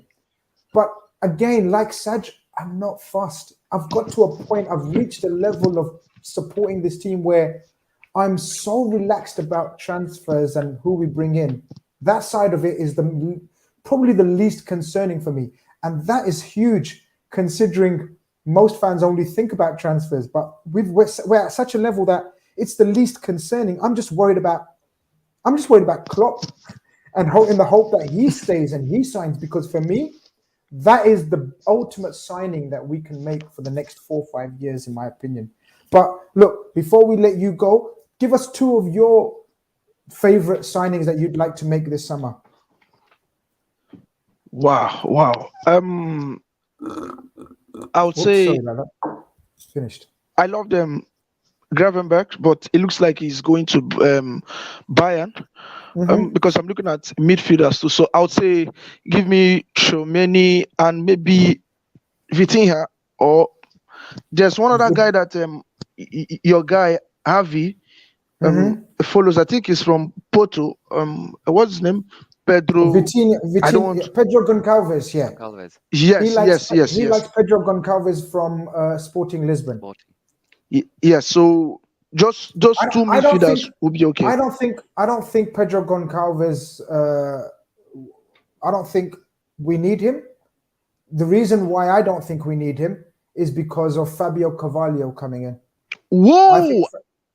I think Fabio Carvalho. How did I forget? How did you forget? How did you forget? Yeah. So Fabio Carvalho Whoa. obviously is That's a younger. star boy. Obviously he's younger, and obviously he's coming from Fulham, so it's not as glamorous as coming from Sporting Lisbon. You know, Avi likes his glamour. You know, and Portuguese league. He's a big fan of Portuguese league. You know, but I think in Fabio Carvalho, and me and him argue like cats and dogs. Do cats and dogs argue? I don't know. Maybe they do, maybe they don't. But we are definitely cats and dogs, and he's definitely the dog. We argue about who would be the most successful. I think Fabio Carvalho will have a wonderful, wonderful career at Liverpool, my friend. So that's why I'm very happy with that signing already. See, we got Luis Diaz and Fabio Carvalho already in the bag. We're so advanced. We're making up for lost time for last season. I think we'll bring in minimum of another 2. And we're good to go, people. We're good to go. We don't rely on 4 or 5 signings. I think minimum of 2 signings in the summer, maybe 3. And I think we're very, very. I think we're in good hands. Yeah. Grizz, the funny thing is, someone was asking me about the quadruple, and I said, the guy was a little bit, scared. If we don't do it this season, we won't have another chance. I say, see, the worst mistake they can do is not allow us doing it this season. Because if you stop us this season, you can't stop us next season. I remember when we lost the league by 1 point, all the pundits said it's over. This is our only chance. What did we do? Next season, we won the league. Yeah, so if you stop us from doing the quad this season, maybe next season we'll do the unbeaten quad. We can do, like, I trust Klopp and this team to do it. I trust them to that point. Thank you very much, sir. Really appreciate talking to you. Really appreciate you calling in. Take care of yourself. Thank you very much. We chat real soon. Okay, we're gonna have the last caller, man. I think, Saj, we're not gonna have time for more. It's my good friend Kwazi in the building. What's going on, brother? Good to see you, my brother. How are you? How are you? Of course, I'm as doing usual. well. I apologize last week. I missed it. It's not a problem. You don't need to apologize, man. You don't need to apologize. I know you're a busy man out there in the US. But anyway, I know you want to leave, so I don't want to keep. No, we're gonna give you longer than I gave you last week, because I know I caught you last week, the week before, very, very, very much at the end. Yeah. Take your time, brother. You're the last caller of the day anyway. Night. But I think the brethren Saint took some of my tender, because I hope he did. agree with he blew what us he away said. with the insight today. I know. I wish I came in before him. I would have probably not show up. But we need to talk about something. Everybody says that Wenger changed the culture of English football, which I agree. As a fitness person like myself, I think that he changed the health side of English football. We need to start giving Klopp his flowers now. He also has changed English football. And I'm going to tell you why. Everybody, and I think you have said it a couple of times, stop with this, buy that. Klopp have made it in such a way that coaching is back again. You can't just buy yourself 5 players and then you think we're going to have a brand new team and we could win. Manchester United has spent how much again? $1 billion? £1 billion. That's more than $1 billion. It is. People don't think. They think, Klopp, the work that Klopp have done and also, look at how even Pep had to also change the way he do business. Eventually, he stopped also doing what? Buying players just because he can. He started changing the way he's coaching, keeping his players and making them better, because he brought in, was it Bravo? Mm-hmm. And the following year, he changed him and sold him and bring somebody else. he could have sold Jesus one time ago because Jesus was not up to par. He started off well, and then eventually, he fell off.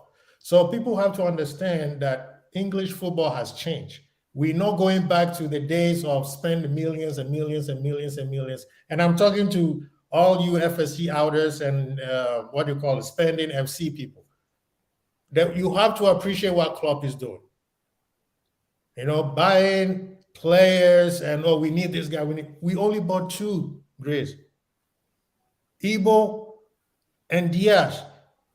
And we have depth more than City. When was the last time anybody would ever say that? I'll wait. No, you're right. You're right. People, it's amazing how perceptions of the squad has changed from the start of the season to now in April. And it's perception, guys. Whether we like to admit it or we don't, that's up to the individual. But it's perception. Our perception of the squad at the start, and maybe justifiably so, Kwasi. Maybe justifiably so. I'm not going to say it was wrong, but our biggest fear, and I think Saj will 100% agree, our biggest fear was the fitness of certain men. Yeah, not even certain men, but even the squad, the people that are on the edge of the squad. The people that were asked to be reliable if the reliable guys pick up serious injury. Yeah. So we asked, the likes of Costas to be hopefully injury-free, COVID-free, whatever, if Robbo needs a rest. We asked for Gomez and Konate to be ready and to step in if Matip or Virgil were to break down again. Right. Of course, we know the midfield situation. We asked the likes of Naby and Ox and Curtis to be available if Fabinho, Thiago, Henderson couldn't be. And by the grace of God, they have been. And not only have they been, they've near enough been permanent fixtures in the team. 100%. And then we've just sprinkled a bit of Diaz and Ibu and Jota the previous season. So we don't count Jota, but we sprinkled Diaz and Ibu this summer. And lo and behold, everyone else, it seems like it's motivated everyone else to stay fit. Right. Like it goes back to the 1920 season, doesn't it, Saj? Where predominantly everyone was fit and we showed the world what we can do. So, it is perception, but it is luck. But also with that luck, like Kwasi says, you have to give not only Klopp but the team around him flowers. The medical team, the recovery team, all these analysts that we have that are specialized in their certain fields has come to fruition, right, Saj? Yeah, 100%. And I think and with the fans especially, with Genie leaving, who we knew plays at least 50 plus games a season for us, him leaving, there was a fear, and we can't move away from the fact that, like you said, the injuries over the last couple of years, which we encountered, it had it was going to have a massive effect on the way we thought, but the way we've managed this year in terms of squad, and I think the stat that I was looking at is I think per game, the amount of, we actually make at least a few changes every single game that we more or less play now. So there's with the amount of games that we play, there's always somebody else coming in, and respect to God here, like we've not had a serious injury as yet this season. And all of our players have practically been fit, bar a few games here and there. And long may it continue until the end of the season. Yeah, I agree. Yeah, taking that into consideration, right? That we're relatively happy with our squad for this season and for what we've done so far. Are you of the share of the opinion like we have with certain callers that really, if we really deeply analyze it, it's the midfield area that needs the most investment? Yes, I like the name that you picked, Swapini, if I said it right. I think he will. This is where we have to understand the brain of Klopp The man is playing chess with 6 steps ahead of all of us. If you look at it, he's having the midfield that he wanted when he actually bought Fekir. Correct. Fab, Thiago, which is Fekir, and Keita. At this moment, we've seen the transition of Henderson not being first person on the list anymore. But I do agree that midfield, we need energy in midfield. And I still believe that we need somebody up top. As having given up on brethren Mbappe yet. Now, if we don't get him, the person that I want, I think Zhao will be a perfect fit right down the middle. So I'm gonna pull you up on that. Yeah. If you still got aspirations of a forward, who are you letting go? Is it okay if I'm greedy? You can't be that greedy. You have to be realistic greedy. Yeah. Well, I'm okay, looking go on, be greedy. Give us your greedy opinion. If I'm greedy, I'm keeping everybody and have Zhao. Zhao Felix. Yes. And the reason why is Zhao Felix is a player that it's in the mold of Bobby-esque a little bit. You know, he could drop in and move around. See, and also people keep saying if City have Haaland, they will win with that. No. If City have Haaland, that means they have a target man. That changes the way they play. Remember, they had Aguero, and when they had Aguero, we used to beat him up a lot, right? Right now, it's harder to play with City because their front three are interchangeable, and chasing them around is very hard, especially when you have KDB pulling up the string. So now if you bring in Haaland or you bring in even Kane, yes, they can drop deep, but that's about it. Pep likes people who runs all over the place. Same thing as Klopp. So I don't think it's a clear cut that bringing Haaland or Kane is over. Yes, it's over I for agree the with rest. you. It's over for the rest of the other Not teams, for us. but not for Liverpool. You know, But in order for it not to be over for us, Saj, it's crucial though that we improve in obviously the midfield. But what do you like about his shout about Zhao Felix? You know my thoughts on Zhao Felix. I love the player. I honestly, the couple of times where I've watched him play against us, even that, you know, when we lost him in the UCL, I thought he was a brilliant at Anfield and the away leg. I just think he fits us. Personally, I know it's a lot of money though, and are we willing? Plus, to be fair to him, he's playing in the Simeone side that probably doesn't suit him fully. So I'd love to see him in an attacking side where he is the false nine, and I think we'd see so much more of him. Even against United, I thought he was brilliant in the games against United. So he's a player that I love. I'd love for us to have him. Is it realistic? Probably not, because I think they will demand at least 80 plus. I think the João Felix train has passed, unfortunately, Quasi. I know for a fact that we met his agent before he went to Atletico. So I actually know someone very close who knew the agent, and he said we spoke to the agent, we made him a very good offer. But once Atletico offered the money and wages that they offered, we weren't prepared to go to that level. He was young, right? Yeah, how old is he? About 4 years ago. Is he about 19, 20 or something like that? Yeah, around 19 when he left. 19. Yeah. So we weren't prepared to go to 100 million, like they ended up paying 80, 90 million or something like 100 million or something. Yeah. So we made a very good offer. I think our offer was around the 60 million mark. But we met the player. He was up for playing for us, but obviously once Atletico came in with that kind. So I think we've missed that kind of boat. But I'm like you lot. I love the player. Yeah. I think he's so at the wrong club. And that hurts. It makes no sense. It makes no sense. And you know he's being run into the ground at Atletico Madrid. Can you imagine when they came to City, they had 0 shot on goal. Yeah. 90 minutes, 0 shot on goal. Absolutely. Yeah. Embarrassing. It's embarrassing. And just to put a dig on what you said, you know, some of your brethren have in their head that people like Simone or even Kante could just go to a team like Arsenal and all of a sudden they'll be challenging. If people do not understand what Klopp and Pep have done, then they don't know football. when Liverpool play third gear, we saw what we did to Man U. Third gear. Third gear. Like imagine if, like Klopp said, if Liverpool play at the level that we know Liverpool can play. That's how Arsenal, Manchester United, and Chelsea have to play every single game to beat City.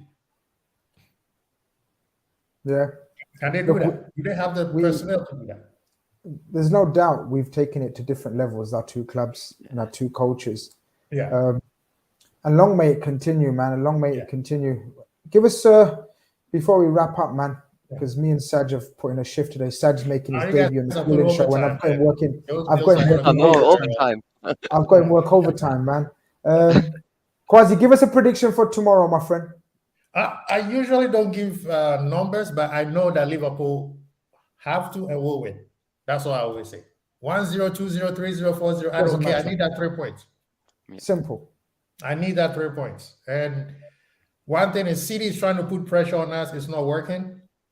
But can you imagine when we beat Man U and they played Brighton and they were trying to score so fast and they couldn't score and they were the whole stadium got quiet. I was so excited until Brighton made a mistake and then they scored. So this thing is not over yet, people. This squad is real. It's real, I like what the brethren friendly said. If they make a mistake and don't let us win this year, so we could just keep on moving and mind our own business, we ain't getting nowhere. Next year we're gonna be a problem, and already you guys can see it. Yep, 100%. I told you, Klopp works. He's a chess player. He's 3, 4, 5 steps ahead of us. And before I go, brother, this Fabregas versus Thiago World War III that you and your brethren started. I'm gonna put my 2 cents in real quick. Yes, Fabregas is nice, very nice on the eyes, aesthetically he scored goals. But I'm gonna say 2 things. Barcelona sold him 2 times. Pep sold him. Pep did not want him. He chose Thiago to go to Bayern Munich. Remember, Pep was coaching him when he was in La Maison, right? Listen, we look.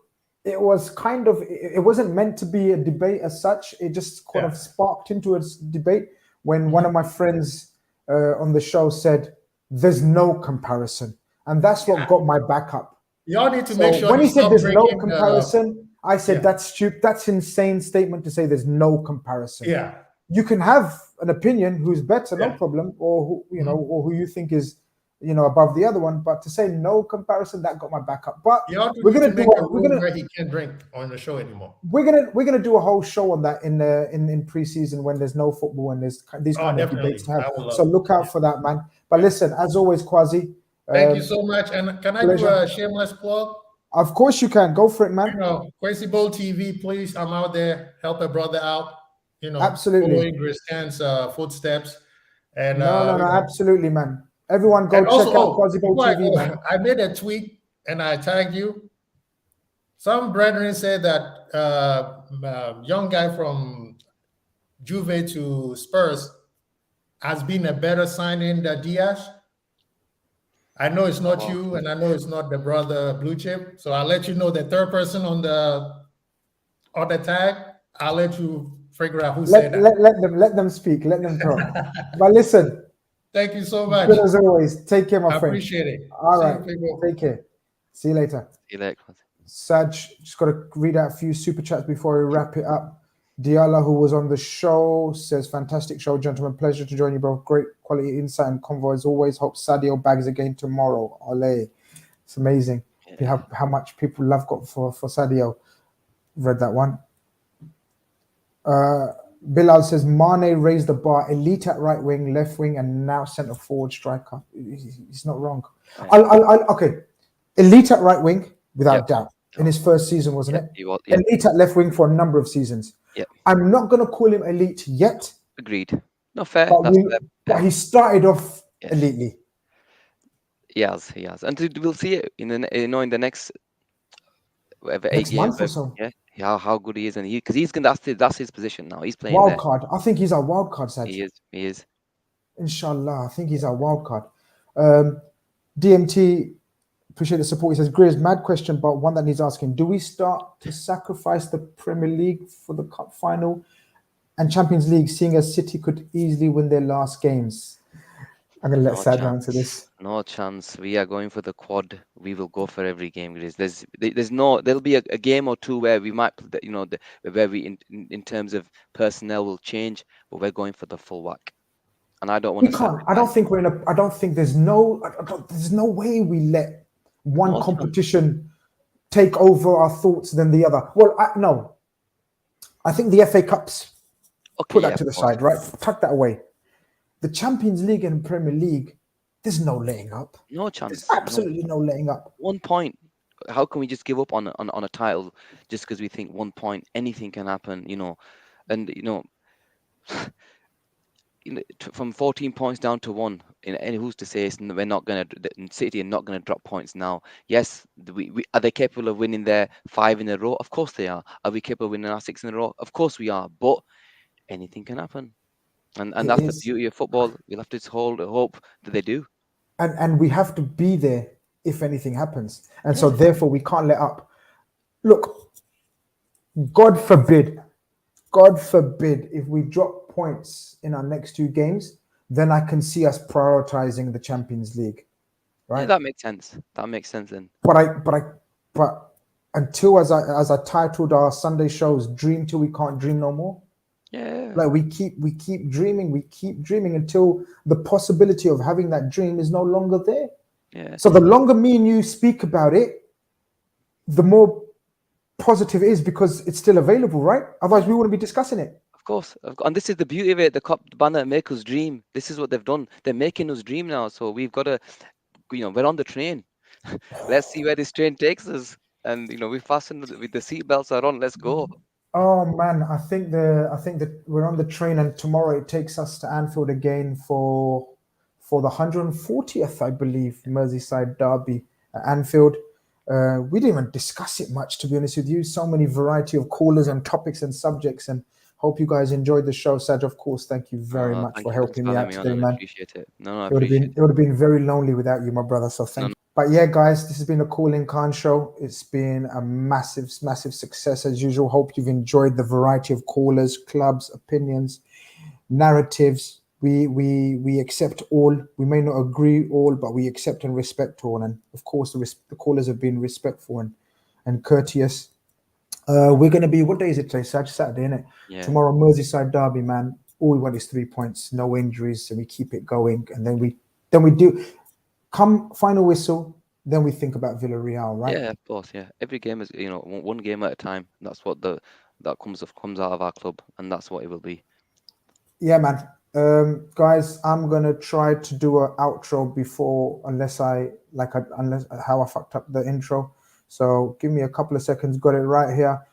Don't forget to like on your way out if you've forgotten to like, because sometimes you forget. You're so engrossed in what we got to say, you forget to like. So I'm just reminding you again, like if you haven't liked the stream, share, subscribe if you haven't.